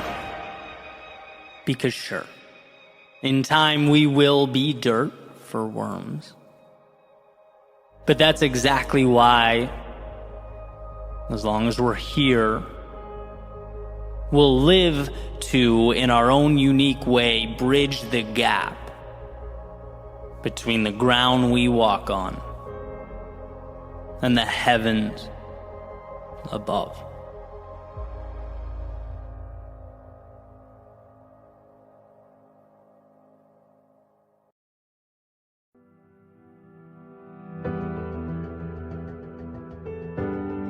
Looking back and understanding what you might have done differently is a source of strength. Awareness is a currency of sorts. But being sorry for yesterday, dwelling on the days gone by, that is a waste of time. See, those feelings of discontent, the emotions that rise to the surface as our minds sort through that catalog of regret. You know, the emotions that try and pull you back down into the very moment in which they occurred. If you let them lead you by the hand back into a manufactured hell, they will. And down you will go, reliving an expired pain that you can neither prevent nor do anything about. After all, it is the past. But alternatively, if we can do one of the hardest things for humans to do, which is depersonalize the occurrence, remove the emotion, and find the value, you stand face to face with an advantage in life that is exponential. Not only are you refusing to be defined or tortured by yesterday, but you're creating a framework by which you can actually use that pain to make a better right now. You're acknowledging that your mistakes are not indicative of a current reflection in the mirror. They're not metal bars keeping you closed in. They're opportunities in disguise. A friend of mine once told me, from our pain comes our purpose. From our despair comes our hope. It's from the times we got it oh so completely wrong that we can now arm ourselves with the ability to get it right. To be better and faster and stronger and wiser. The reality, or life in the big city, as the saying goes, is having to fall in order to rise again. Because if nothing falls, there are no ashes from which to rebuild. We change when we've lost. We evolve when we're cornered.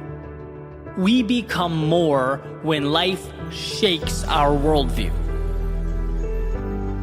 There's power in the suffering. That is, if you choose to find it. And that's always a decision that's ours to make. Again, those same memories that can pull you down if you let them can also be used to elevate yourself higher than you've ever been. There's a saying that life is 10% what happens to you and 90% what you do about it. And when you think about it, it's obvious. Because knowledge is only as powerful as our willingness to put that knowledge to work. Yesterday's pain, its lessons, can be the very reason you transform, evolve to a higher version of yourself, but that's only if you stop using those lessons as an attack on your self-esteem. And start seeing them as the gateway to tomorrow. Otherwise, they'll remain that ball and chain around your ankle. Is the mistake that cost you your business, maybe the inaction that fractured a relationship, a swing and miss that hurt your pride somewhere along the way? Are they going to remain sources of pain in your mind, mental images or reflections of where you fell short? Or are they going to fuel the comeback, the sequel? When we fall, we're given one of life's greatest gifts, a part two. Armed with the knowledge we otherwise would never have had. Armed with an understanding that with the failures comes the strength. As I've grown, I've placed more and more emphasis on thinking. How do I perceive myself? Because when that slips, life is never too far behind. But when you capture and maintain a healthy perspective, things seem to improve along with it. Not because thinking makes it so, but because how we think prompts how we act, and how we act changes our lives. It's that simple. So the question, okay, that happened. Now what does it mean to you will always be crucial. What are you going to do about it now will always be imperative. And if you look, you'll find that opportunity everywhere. I was thinking recently about all the books I've read, all the podcasts I consume, and there are a ton, right? But how valuable is that information if I don't act? How much could any of it mean if it's consumed and then forgotten? A memory with an image and a title. I'd be better off reading one good book a year, listening to one podcast, and injecting that wisdom into my life immediately, acting on it, using it to manufacture momentum. Right? If the acting is more important than the knowing, why have I not placed greater emphasis on the action? Like 90% more emphasis. And I think that's a question we should all be asking. And so let's move from the book example back to the thinking, reminiscing about our mistakes, the times we let ourselves down. What are our memories, if not just little novels, where we, as the main characters, embark upon the hero's journey? Warriors called to something greater, leaving a previous world, facing our demons, learning about ourselves along the way.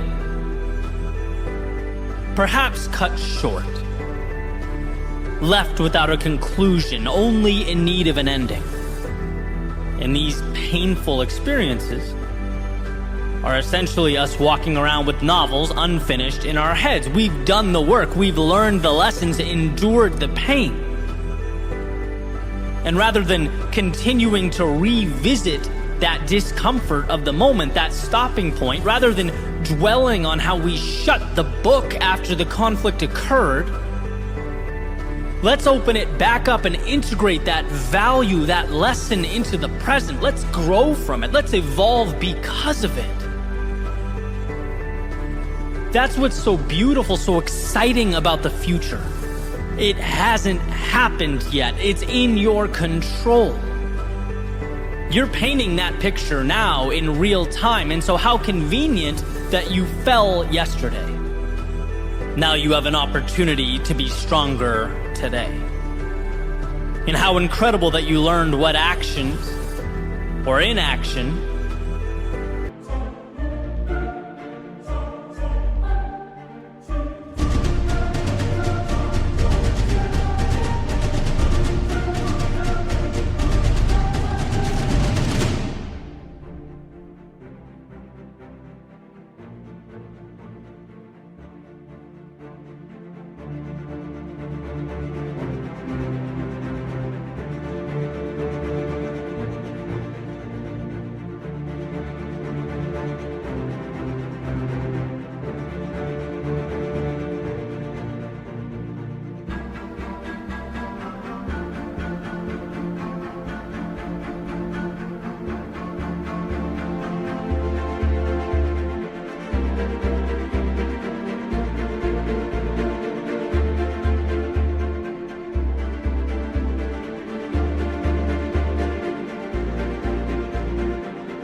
was not in line with the person you want to be.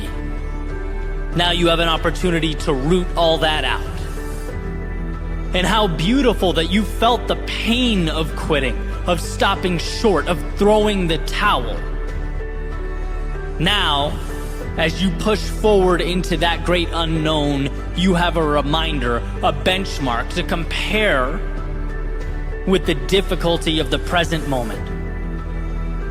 You can silence the voice in your head begging you to slow down because you now know what the alternative looks like. To put it simply, you are not the same person you were yesterday. Specifically because of what you've been through, you have those mistakes to thank for the meaningful road you will travel.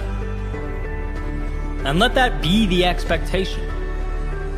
We don't get through life without mistakes. There is no perfect journey. And the ones who move courageously into the future know that more than anyone. Life pushes back. The world has a say, and sometimes that means we must be humbled along the way. It means we swing and miss. It means plans fall apart. But you will prevail.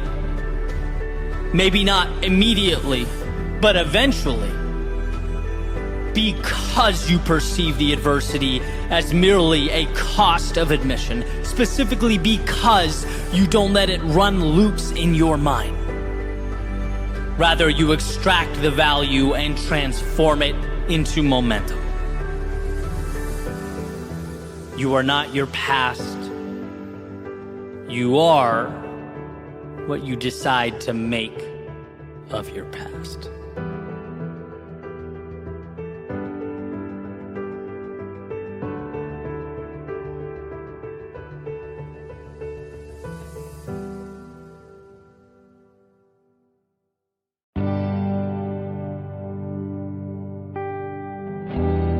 Empowerment is knowing that you have control of your life.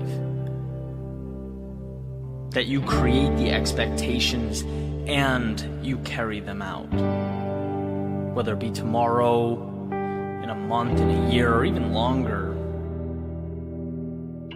It's knowing that the image in your head is the standard. It's fact. Because when you leave the door open, when you leave the door to your ambitions cracked, even the smallest amount, the realities of the present moment, they find their way in and they create dissonance. They want you to see, they want you to be intimidated by the gap between what you have and what you want. And truly, the greatest gift I've ever given myself is to start every pursuit knowing that whatever I'm chasing, whatever it is I want to obtain, it will be reality. It's possible. Period. That's my starting point. All I have to do is connect the dots. No questions, just steps. So there's a certainty that I possess as I move on to the next level. And as a creator, whether I'm creating for, my YouTube channels, collaborations, clients, it doesn't really matter. There's a common theme, right? And it's that the world can't see the image you have in your head until you complete it, upload it, share it, email the final result. You know what the outcome will be in a way that just can't be expressed or articulated. It can only be shown upon completion, and you must be the one to show it, by the way. The reason that's so significant is because there's no difference between making a film or realizing a dream. Either way, there's no rewards, there's no applause, there's no assurances until you're done.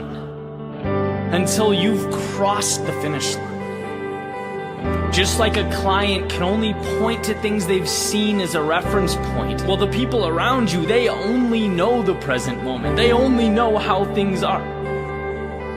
And so it's borderline crazy to put those opinions on a pedestal, right? To absorb that criticism, to adhere to those rules. They navigate around the now, the present, not the future, not where you're going. Right? Who cares about the now? You'll just be looking back at it as you make your way on to your next goal. See, all this circles back to those dots that need to be connected. Because the places you're going, the things you're becoming, they require three things. The understanding that all problems have solutions, the certainty that you will find them, and the persistence to power through. That's all. That's the mentality that will put you in a position to do anything you want. It will empower you. It's not that the people around you are dumb or that the world wants you to fail. It's just that placing your fate in their hands is meaningless. To discount your dream based on how things are, or the opinion of someone else, is like a pilot worrying about airspace he's already flown through. Or asking the random dude in seat 22B to fly the plane, right? They are passengers on the journey. A journey that is worth the climb, that will be rewarding, that is waiting, but you have to be the one to see it. And you have to see it before the world does. You have to believe it before anyone else will. Because you'll build brick by brick on a foundation that the rest of the world would simply walk right by. Why? Because right now it's not a skyscraper with a beautiful architecture, 50 floors and an incredible view. Right now it's an ordinary plot of land that no one would think twice about. So remember, yes, it's possible. Yes, there is a way. And when we focus on the vision and connecting the dot in front of you, the world opens up. Be your own biggest fan. Learn to cherish the sound of your own applause, because that is always what must come first.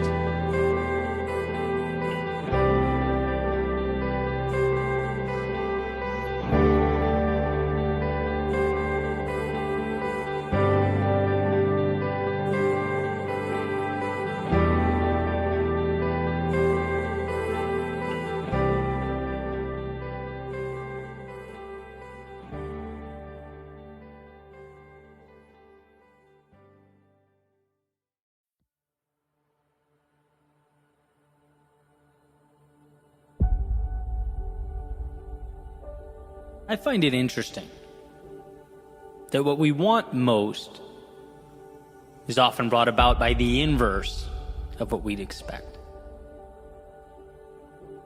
It's a paradox that's amazed me for much of my adult life. And what do I mean? Well, here are a few examples. The best way to achieve freedom in your life is to be incredibly disciplined.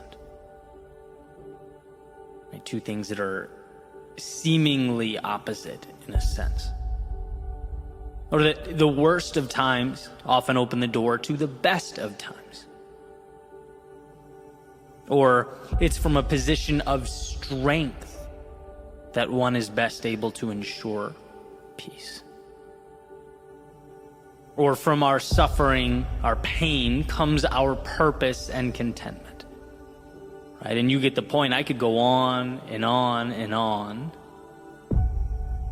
But the reason this is so important, why I think it's worth discussing, is that it sheds light on the value hidden within our struggles. You know, when you realize the paradoxical nature of growth, the discomfort makes a little more sense. It's easier to wrap our hands around.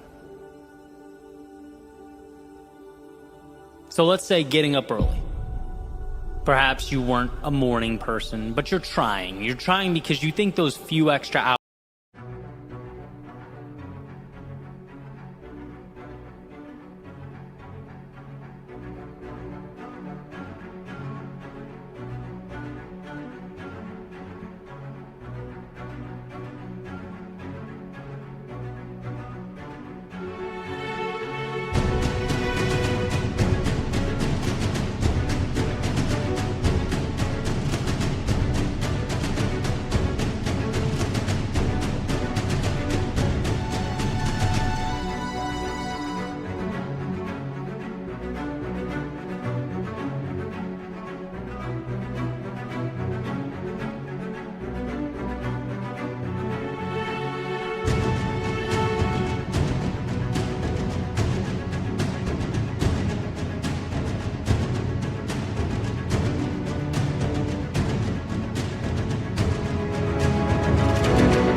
in the morning will add some lift. Right? The alarm clock goes off. The last thing you want to do is open your eyes. Maybe you even start thinking, who cares, right? This isn't that important. You begin rationalizing ways you'll go back to bed and just make up for the time throughout the day. But when you simplify the equation, you realize what you have is an opportunity. And you're either going to say yes and capitalize on that opportunity, or say no and stay where you are. Discipline, even with the small, seemingly trivial stuff, becomes freedom. And if you want to position yourself for a life on your terms, where you're at the wheel on your schedule, it means facing demons just like this. It means you fight your fight now so that you can mitigate it later. Rather than saying, I wish, or beating yourself up for not being a little bit tougher in the moment, you instead get that sense of accomplishment. You get the luxury of time and freedom. And I think that's a simple but perfect example of how discomfort in one moment becomes contentment in future moments. Not a very intuitive trade-off. Or how about our low points? We all know no one escapes low points. I've always found them easier to handle and internalize when I know that it's bringing me closer to something valuable. When I know that there's something good on the other side, and that the pain I'm feeling, the thoughts that are inevitably going to pass through my mind like clouds on a windy day, they're obviously not ideal, but they're not a waste either, because something will come of them. And the goal in that moment, under the duress, is not to move the immovable. After all, you can only control what you can control. But it's to simply put one foot in front of the other until you emerge from the storm, because we all eventually emerge from that storm. It's when we get into the habit of trying to do what is outside the scope of our control that we do ourselves a disservice. Because look, we're human, equipped with human biology and human emotions, navigating a tough world that is indifferent to how we feel or what we think. And while we can certainly strengthen and fortify that emotional IQ, the reality is no one is on a high all the time. Life is ups and downs. And when we realize our superpower is not to fight the down times, but to accept them, take them in stride, learn from them, and extract the value, we empower ourselves. We're giving ourselves permission to live life just a little fuller after what we've experienced. The human experience requires many seemingly contradictory puzzle pieces all working together in unison to create that final illustration we're looking for.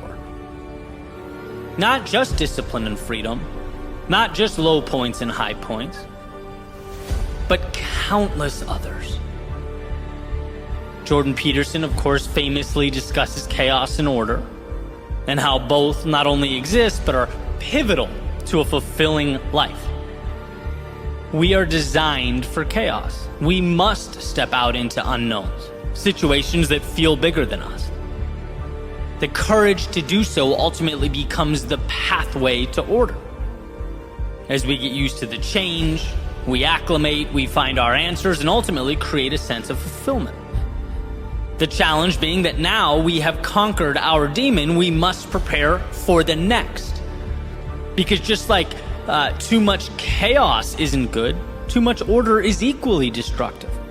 Right? Another example of something we'd assume as negative. Chaos. Being the thing in actuality that paves the way for better days. It's a staircase. I've heard Tony Robbins say something similar when talking about our need for both certainty and uncertainty. We must have some elements of everyday life mapped out, but too much creates a mundane existence without the adventure and growth we've been looking for. It's from the unknown we capture more of ourselves.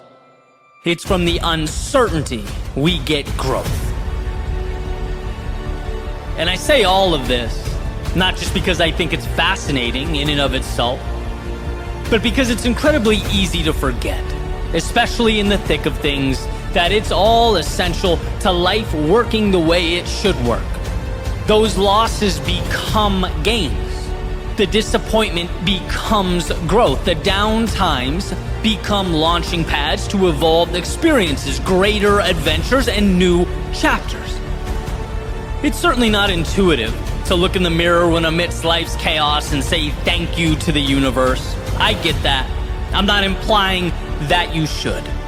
But I am saying it helps to know, it helps to be aware of the paradoxical nature of your journey.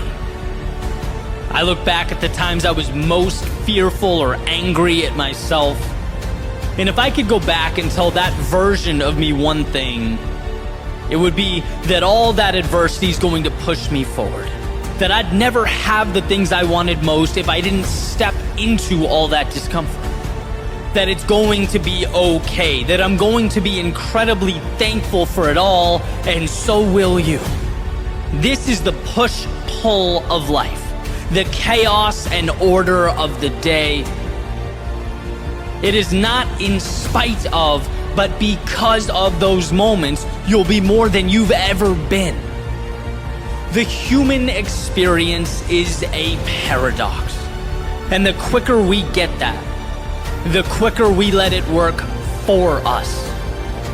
No more fighting unwinnable wars, but rather taking all that we can control and using it to lift ourselves up, to be our best selves, to make tomorrow the miracle that it can be.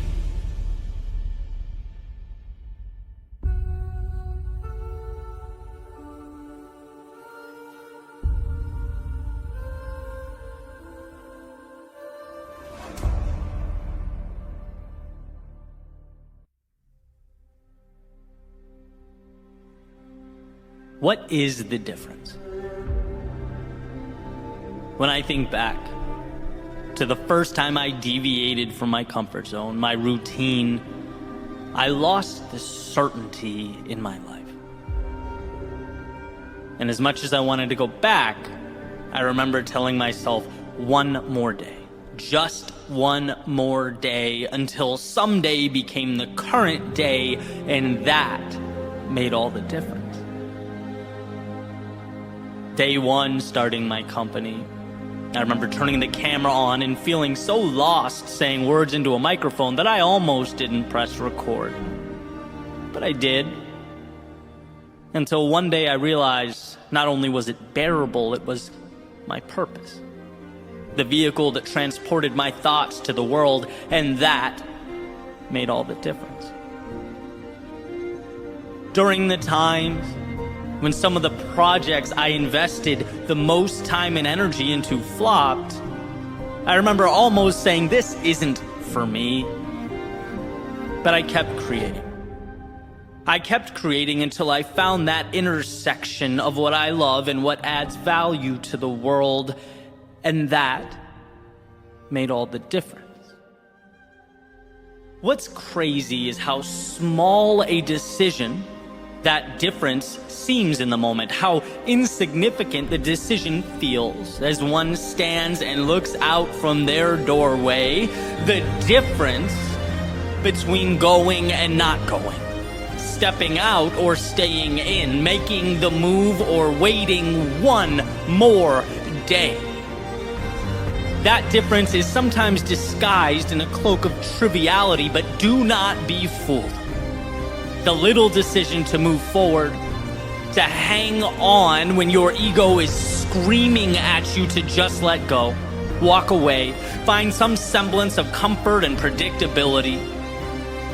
Those decisions to endure in the moments of hardship are what we come to look back on as the turning points that reshaped and redefined life as we know it. The courage required to make the call, release the video, register the business, send the message, reconnect with that loved one, deviate from what your friends are doing. All those things, they may seem small enough now to spend a minute or two thinking about before moving on to our routines and what we are comfortable doing. After all, it's easy to disregard the small things. But the acorn that becomes the oak tree is small. We must, along with the current reality, see the potential in what those things become. And sure, there are times where the present and the ideal are so different that it seems almost incomprehensible. But how do we get there? We get there by making the little decisions that will ultimately make the greatest difference. You are always one decision away from that evolution. So next time you find yourself looking down at the step in front of you, the step you know in your soul is the right step, remind yourself, yes, it sure would be easy to walk away here. It sure would be easy to turn back. Yeah, it's just one tiny step. But in totality, it's exponentially more than that. It's the lifeblood of your new reality. The water to your sea, the oxygen to your lungs, the crossroads in front of you will be, with your permission, the beginning of something larger than life. It will ultimately be the difference.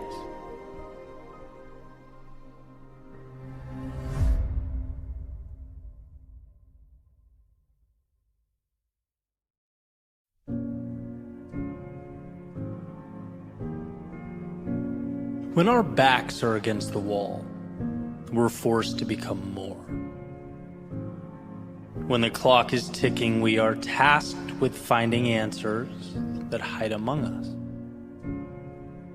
It's in the darkness we find light, and while lost, we find ourselves.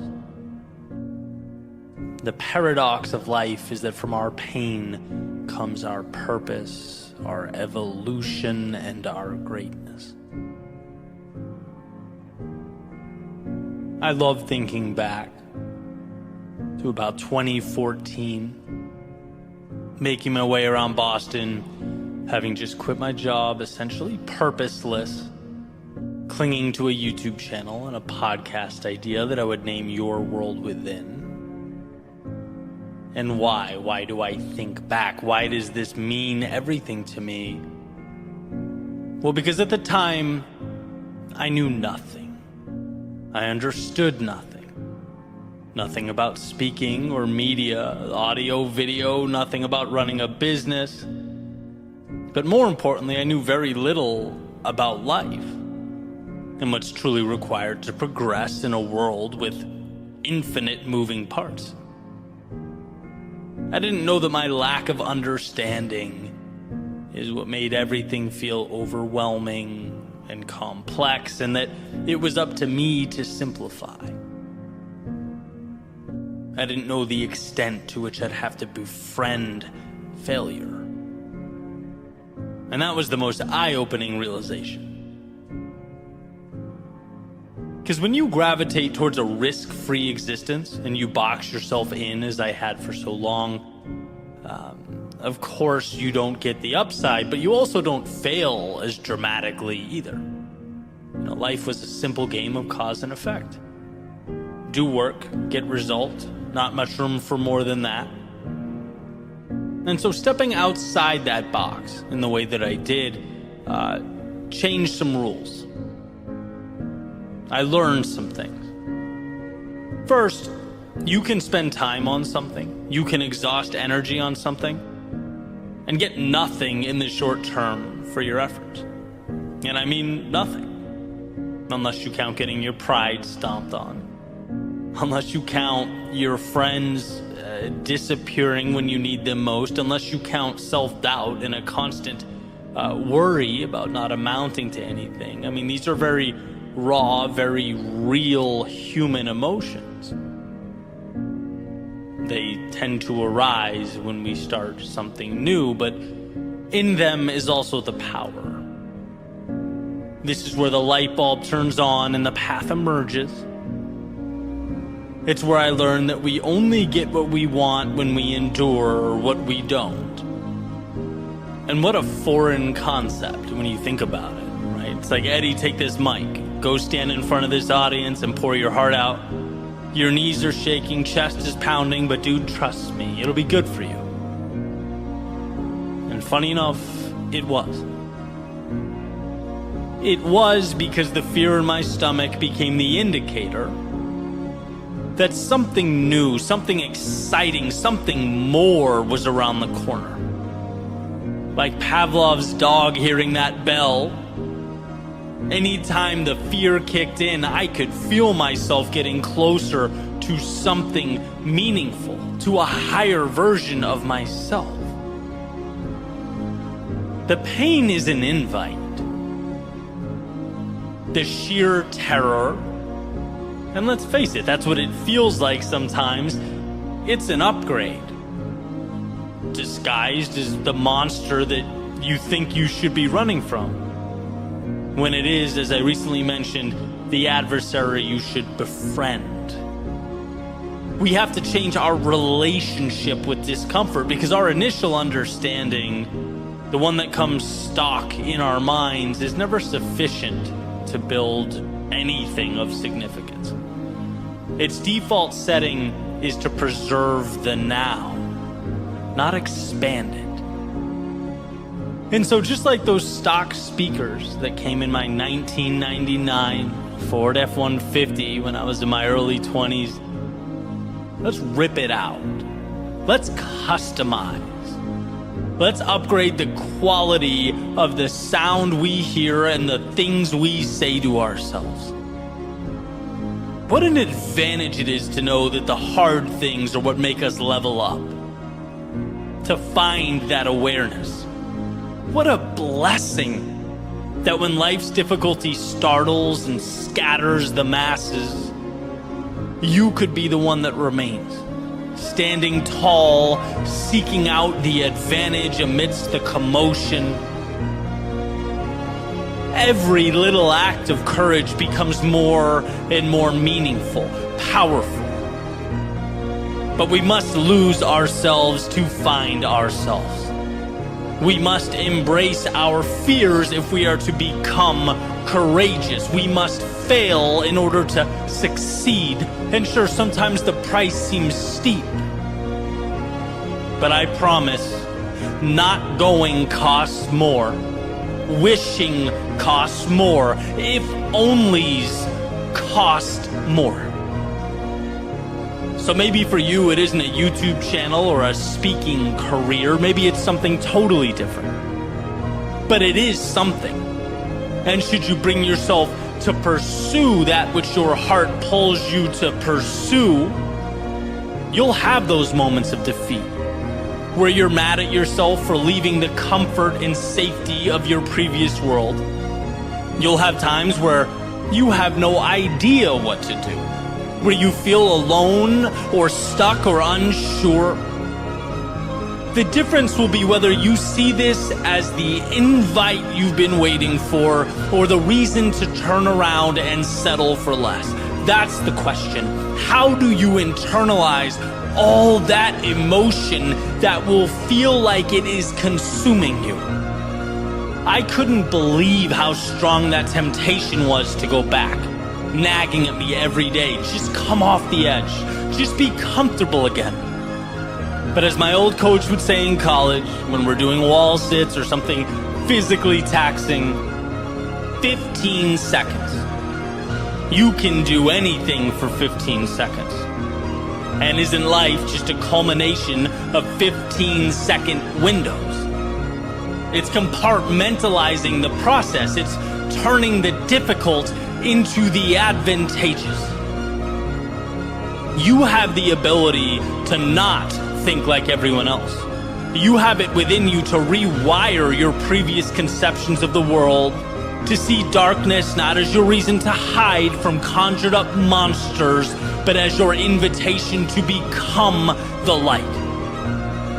Remember that the best way to be more is to have the courage to put your back against the wall. And you won't want to in the moment. There will never be a perfect time. But committing to that vulnerability will release from within you the power, the strength, the greatness that has been for so long tucked away. By moving into the chaos, you are simultaneously creating the calm you always dreamed of. You're realizing the possibility that just needed the door left ajar to make its way into your world.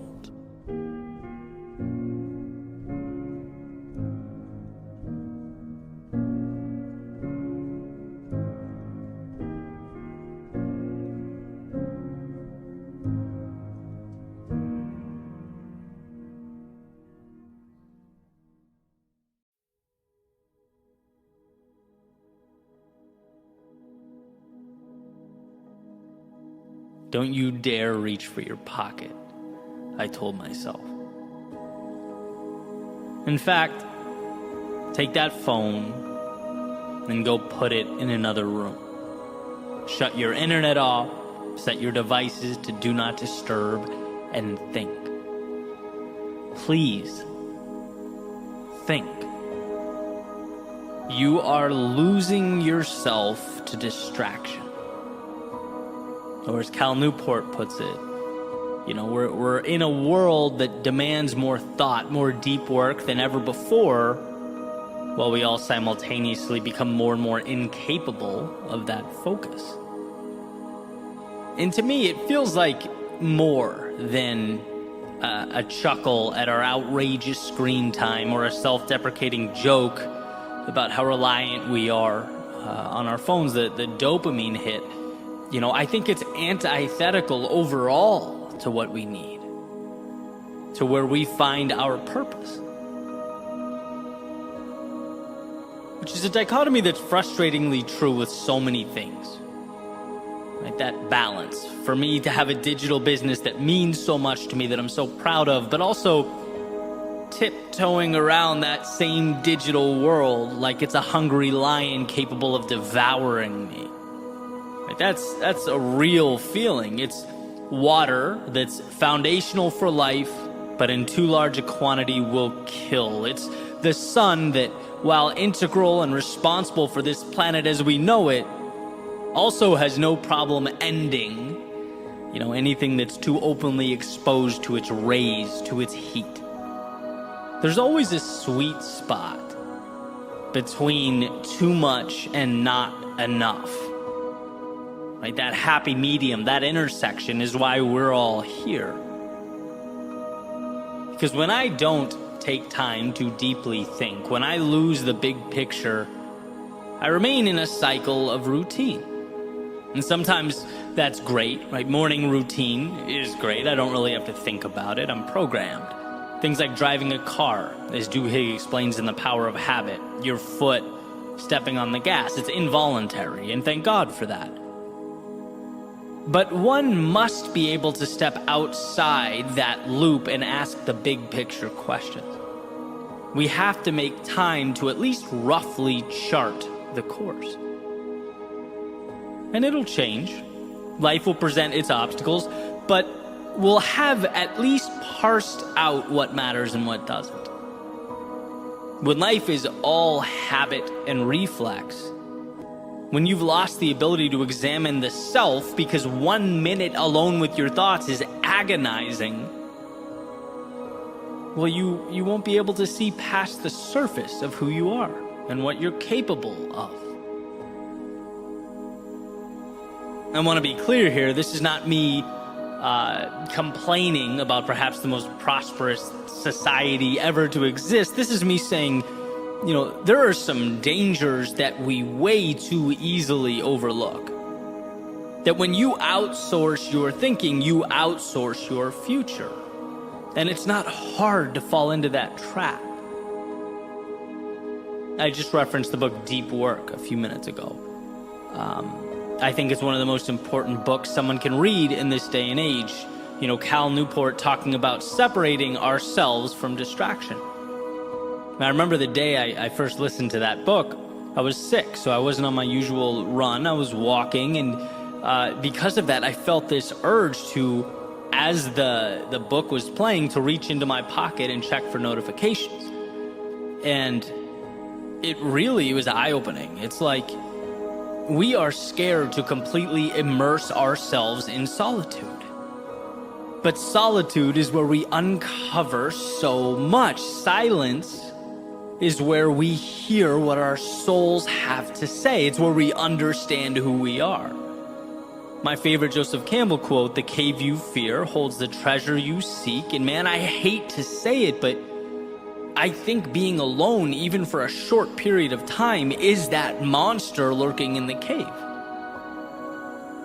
You know, the one we're scared to confront, even though it's what we need. Solitude is the demon we are consistently masking in a constant influx of media and small talk and DMs and emails.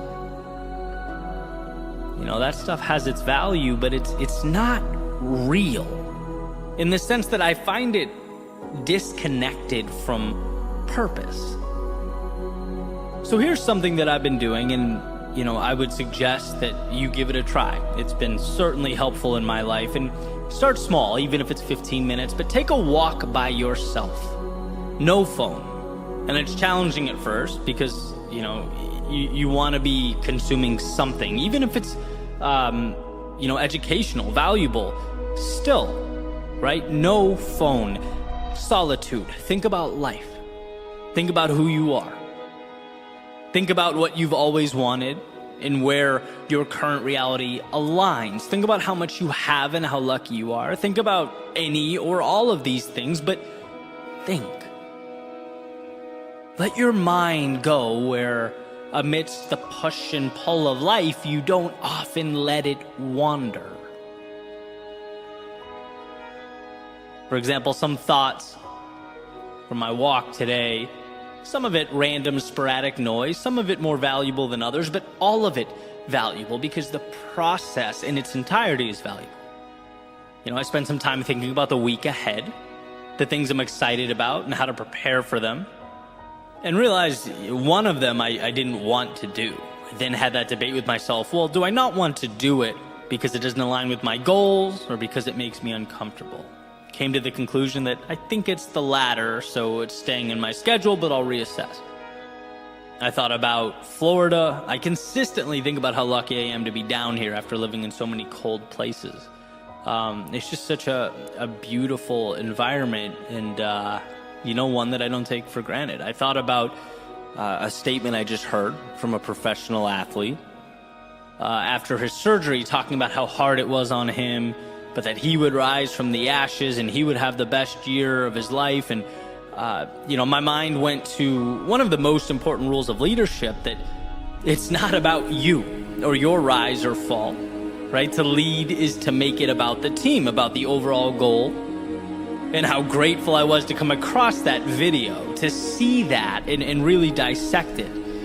You know, sometimes the best ways we learn, is by seeing what not to do, right? And I'll take that with me. I'll take that understanding with me on my own journey.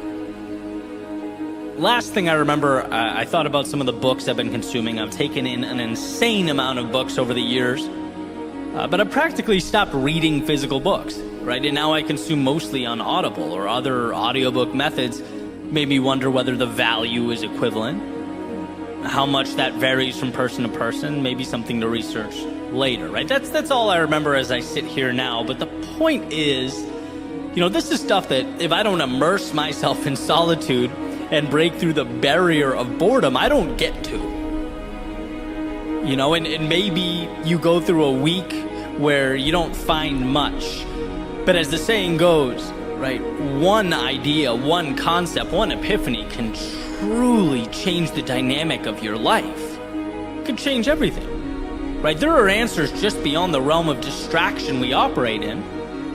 Some of them pertain to trivialities like the audiobooks and the cold front. Some of them pertain to your goals and your development, who you are, where you're going and how you'll get there. As Newport says, to simply wait and be bored has become a novel experience in modern life. And while his emphasis and focus is primarily on work and creating an environment to be productive, I want to suggest that it's not only our work that needs saving, but ourselves. We can't lose touch with what matters most. We can't become so shallow in our thoughts and our actions that the beauty remains buried away. There is something in you that's untapped, unfinished, raw talent or desire. There are pieces of you that need to be assembled. And if left alone, will wither away, unremarkably, quietly, and probably without your noticing. So my ask is that you think of this as more than, me cheering on long walks. It's not about the walks, right? It's about time alone with yourself and what that opens up for you. It's about recognizing the spaces we need to carve out from the outside world, so that when we re-enter the outside world, we know who we are. We understand where we're headed. We don't go where the wind blows. We are able, as the saying goes, to adjust our sails to get to our destination. All you need is more time with you.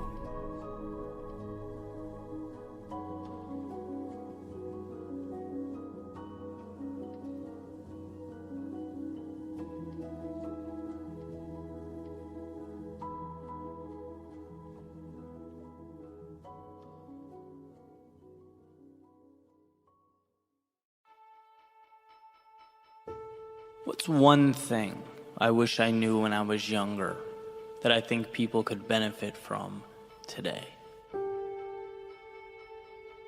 What single piece of information could have the biggest impact? And I spent some time thinking about this question, and the more I think about it, the more the answer becomes incredibly apparent. It's that you are in control of your own life, your own destiny, your own future. And when you take accountability for yourself, life changes. Period.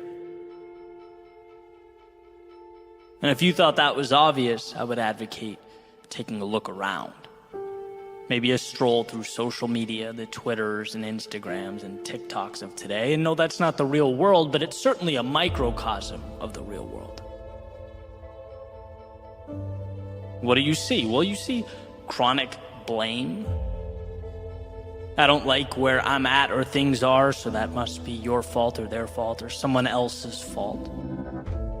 You see people looking everywhere but in the mirror, actually seeking out victimhood, because that's what brings the attention. That's today's currency. It's much easier to be the victim than the hero, because being the hero means you have to sacrifice something.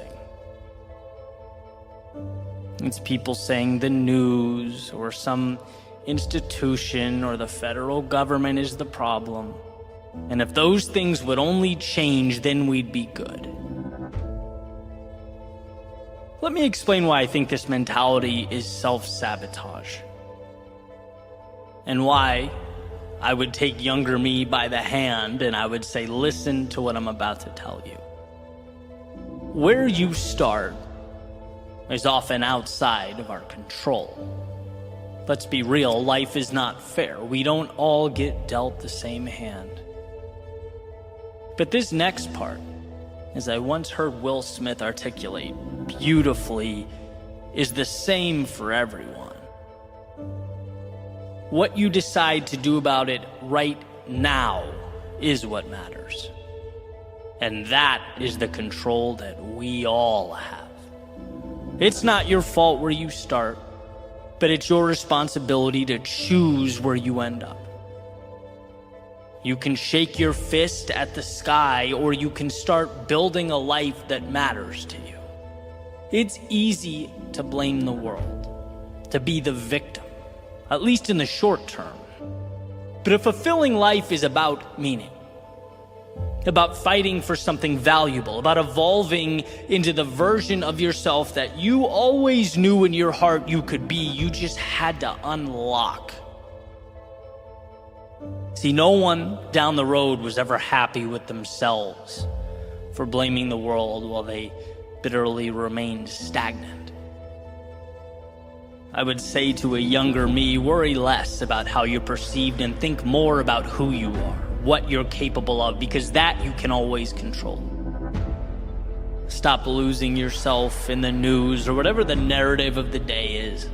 That has nothing to do with your progression, has nothing to do with your very next step. So sure, be informed, but do more, consume less. Because by and large, it's a distraction. And I would say the government, which has become the crux of our discourse today, transforming into a modern day religion. Look, the government's job is not to give you anything. It's there to protect what's inherent to you already. Your right to live life on your terms. See, satisfaction, it will come from good habits. It will come from self-belief. It will come from taking risks and failing and learning. It will come from the courage to step out into a world that's completely unknown. It will never come from a self-interested politician or body in Washington, red or blue. So stop whining about political optics and focus on where your 2 feet are taking you right now. Because I promise, in the grand scheme of things, that's what matters. That is your strength. Expecting someone else to come along and change your life is like screaming into an abyss.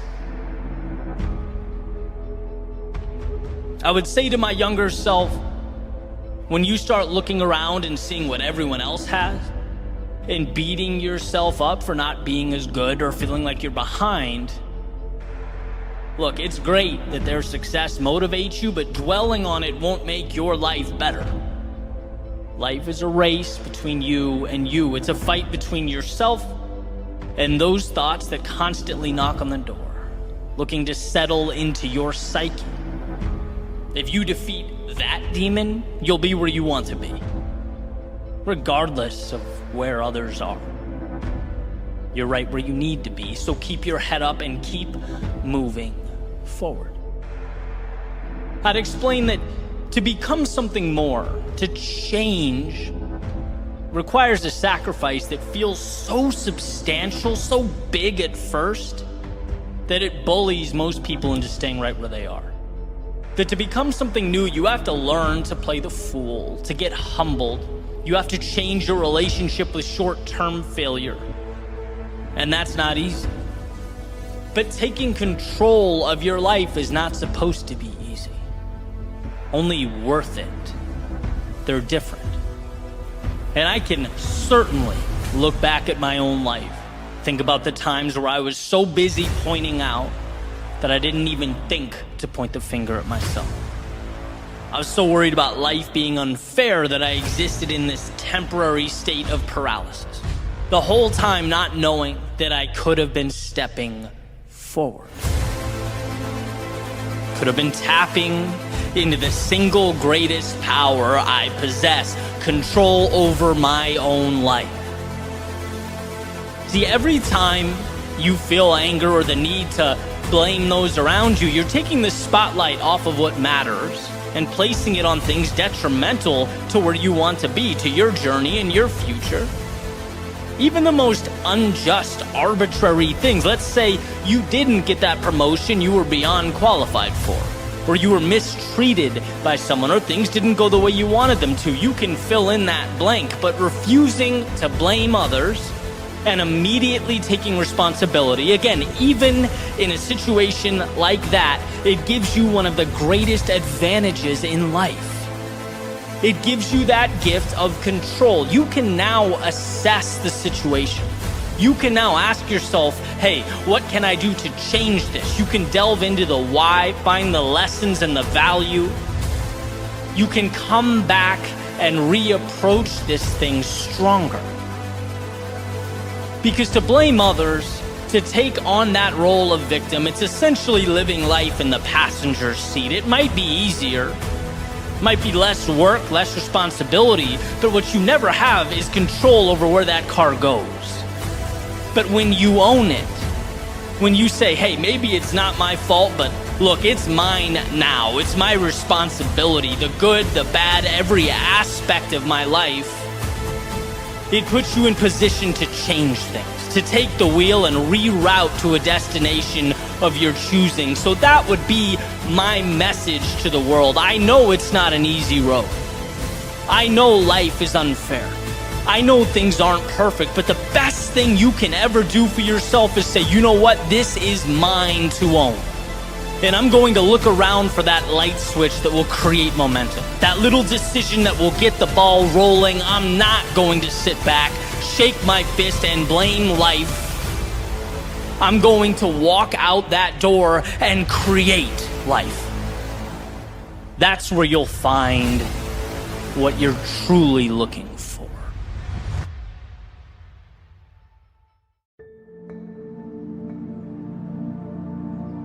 Can life change in a day? Well, what if we made today a day of action, of being decisive, of promising ourselves that our goal or objective is to make a single move, however small? What if today action is king?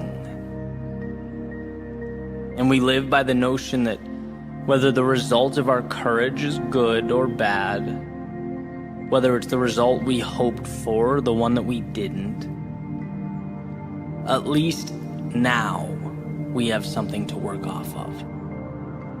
And that means we've moved beyond where we started.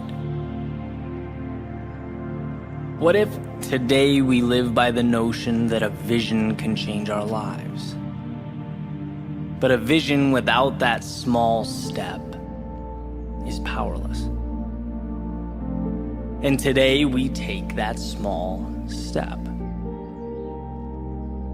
It's easy to forget how good progress feels.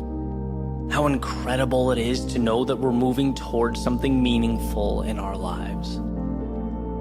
Something that we chose, that we're building. We had the courage to break life down so that piece by piece we could build it back up. We are our happiest when we are progressing.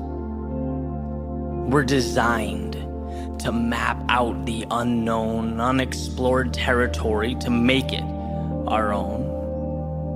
We're not just flesh and bone, but travelers with godlike capability of seeing that which is not yet there.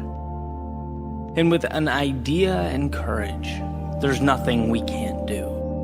And that's why when we stop seeing infinite opportunity, when we pretend that settling is okay, that the status quo is enough, we know deep down in our souls that something's missing. We need the next door to unlock.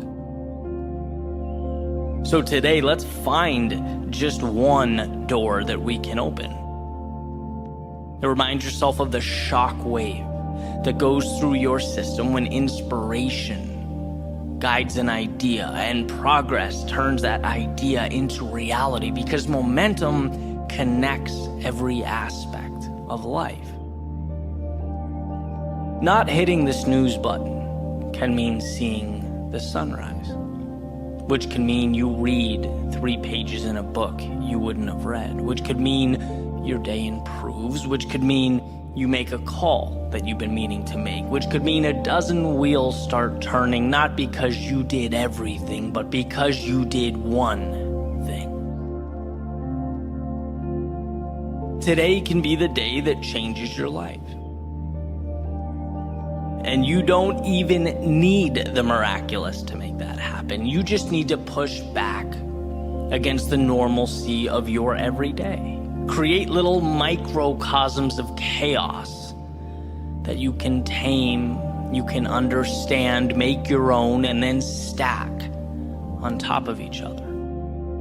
Today, treat that little voice of uneasiness or nervousness in your stomach as assurance that the path before you is the right one. Remember that almost all decisions are reversible, but that a decision at least puts you somewhere, right or wrong. It moves you along and shows you more of life, the things, the people, the places you've never seen before. And the only bad decision is no decision. Some folks never move towards meaning, towards the things that they want in, their entire lifetime.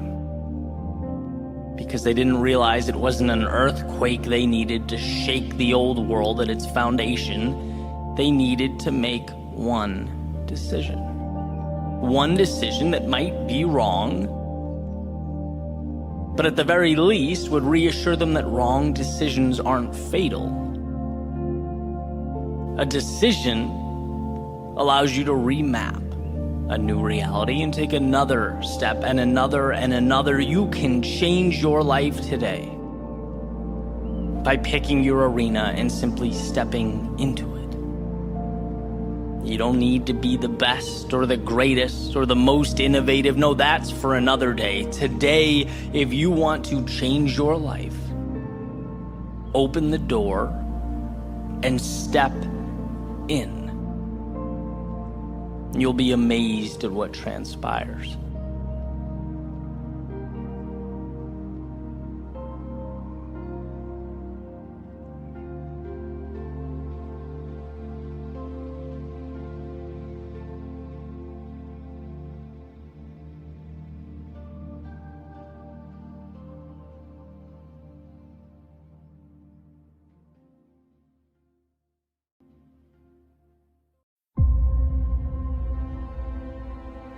Life is built by quiet believers.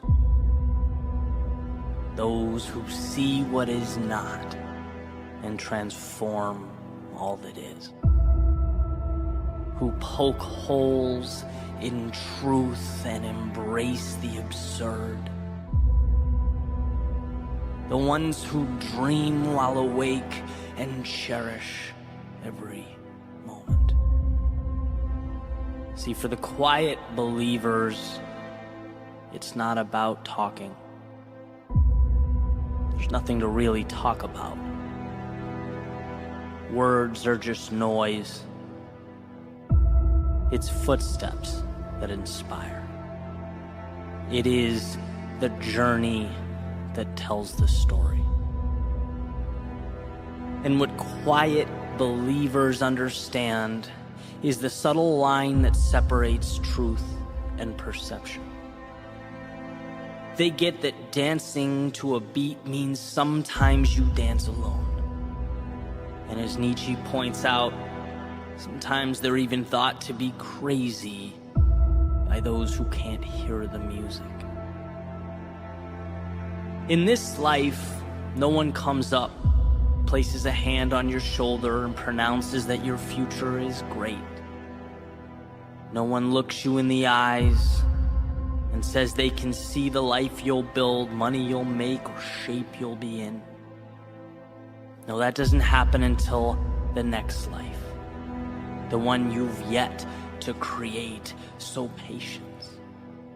Patience, quiet believer. The abstract is just as real as the hand in front of your face, just with a little more road to travel. The sun is as real at night as it is when it rises. Things are simply not always what they seem.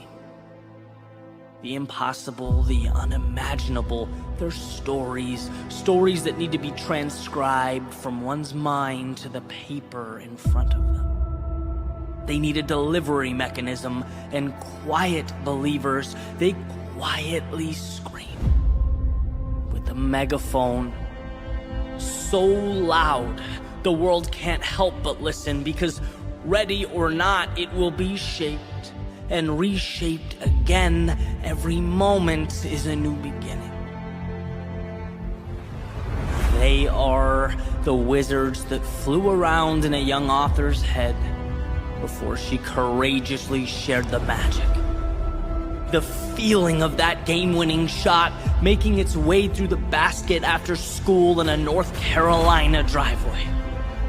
An entrepreneur starting a bookstore in his garage, but seeing not books, but accessibility, time, a better way. See, the truth about life is some create it and some merely react to it.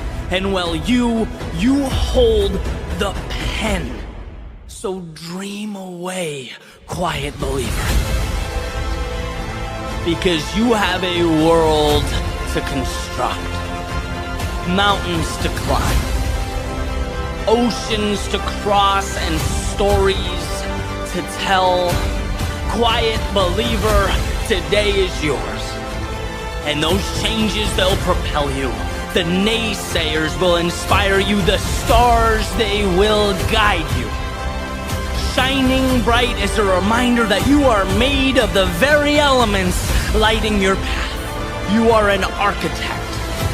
Not talking or explaining or promising, but simply showing, leading, earning respect from yourself, attention from the masses, and a place in history. Because quiet believer, looking back, if you found the courage to change even one thing, every second will have been worth the fight.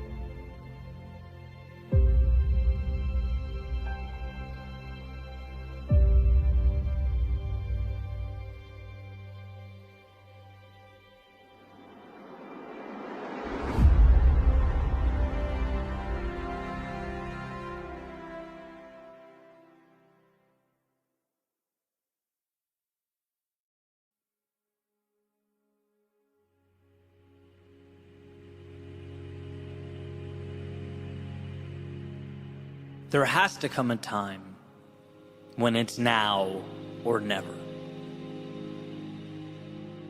Where you look at your reflection and realize that the cost of waiting is far more expensive than the cost of stepping out into the vast unknown.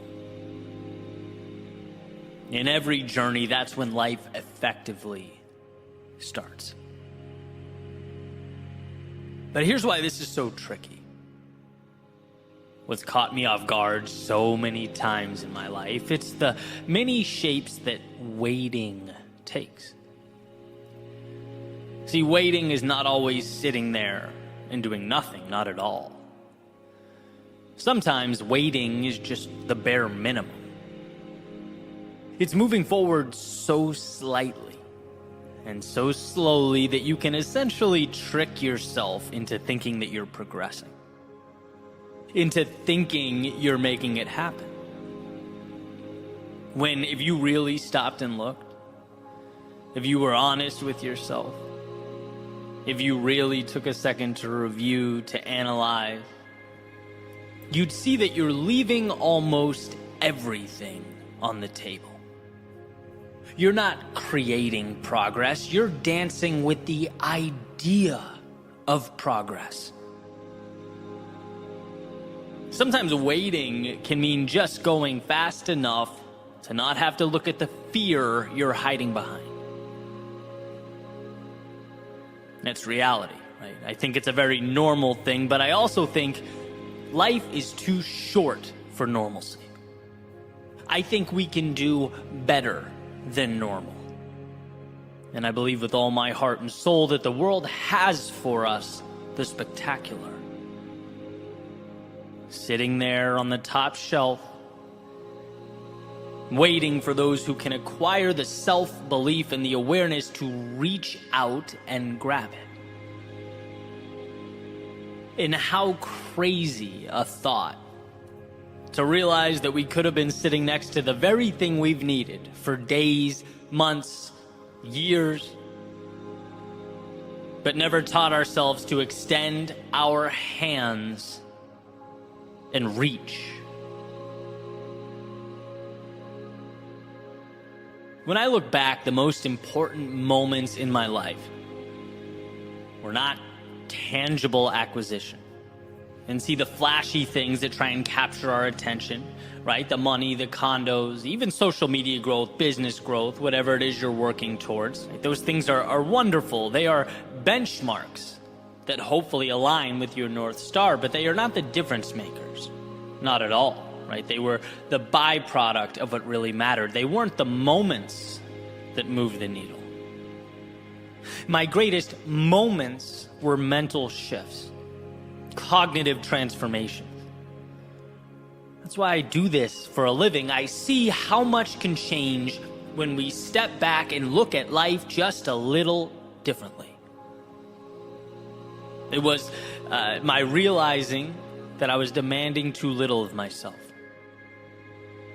That the world won't see greatness in me until I see it in me. That shift that pushed me to demand more of myself, seek bigger challenges, value my work to a greater extent, charge more for my services. And that mental shift is what made some of those externalities possible. It's realizing that if you want it, more is on the table. That yesterday doesn't define you. That it's never too late to begin again. That everything you need, you have, right? These are the ideas that truly change lives. They make the difference. And if we don't become aware of these things, we leave them in the rear view. We walk right by them. In other words, the most important moments of my life were when someone or something shook me and effectively said, hey, look around you. If this is what you want, fine, enjoy, right? But for your information, there is more out there. And if you step up just a little, if you do just a little more, if you pivot and come at this thing a little bit differently, you will further that reach. You'll create another ripple effect that will transform your life. But we must stop and look around. A good friend of mine, and this is just the other day, right? We're having lunch, we're talking about marketing, and we always joke that marketing is just a part of the business that I don't particularly enjoy, right? Necessary, but not my favorite. And we're going through kind of different strategies, ideas, and he presents one, and I say something like, I don't need to do that. It seems a little over the top. And unfiltered, he goes, man, you're hurting your reach. Like, what good is that metaphorical restaurant that's not on anyone's radar? You're going to be the best pizza shop that no one knows about. And it just kind of hit me, right? It's like, man, I needed to see that differently. Maybe there's room to be a little more aggressive. Again, one example of many.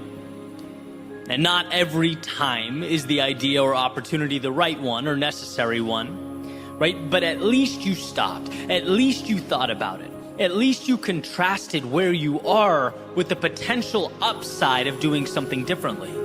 That is where we leave opportunity on the table. We most often, myself included, paint regret as this, the result of this blatant walking away from something. A deliberate declaration, sort of a, oh no, I'm not doing that, no way. And sure, sometimes that's the case. Right? Sometimes we're cognizant of our fear and decline to move forward, but I wonder how often our neglect or refusal is softer, more subtle. I wonder how much of our regret comes from simply not stopping and looking around, not letting in alternative points of view that challenge us and force us to level up. How much of our regret comes from simply not understanding how short life is and how quickly time passes us by. And if we don't create some abrupt change in our day-to-day, if we don't manufacture some momentum in our lives, even when it feels least ideal to do so. The ship we needed to be on will sail away without us. So think back to your hardest days. Even the ones that took you out, that brought you to your knees. And realize that you survived every single one of them. You have, for years, been acquiring the armor, piece by piece, to move into something bigger. You've been learning. You've been evolving. But today, what about sitting down with yourself and having the discussion you don't want to have, but need to have? What about asking if it's time to leap where you once stepped, to run where you once walked? What about taking a good look around and asking why you're living in ways that don't serve you? Why you're conceding so much of what matters? Again, the evolution you want and need is there. It's always there, and that's the key takeaway here. It will always exist. But the question is, will your commitment to stop, to think, and to reach for it be there? Years from now, looking back, I think we'll find that our willingness to ask those questions mattered more than we could have ever imagined. That silence often implies the lack of adversity needed to evolve. Because the reality you want, it doesn't come to you.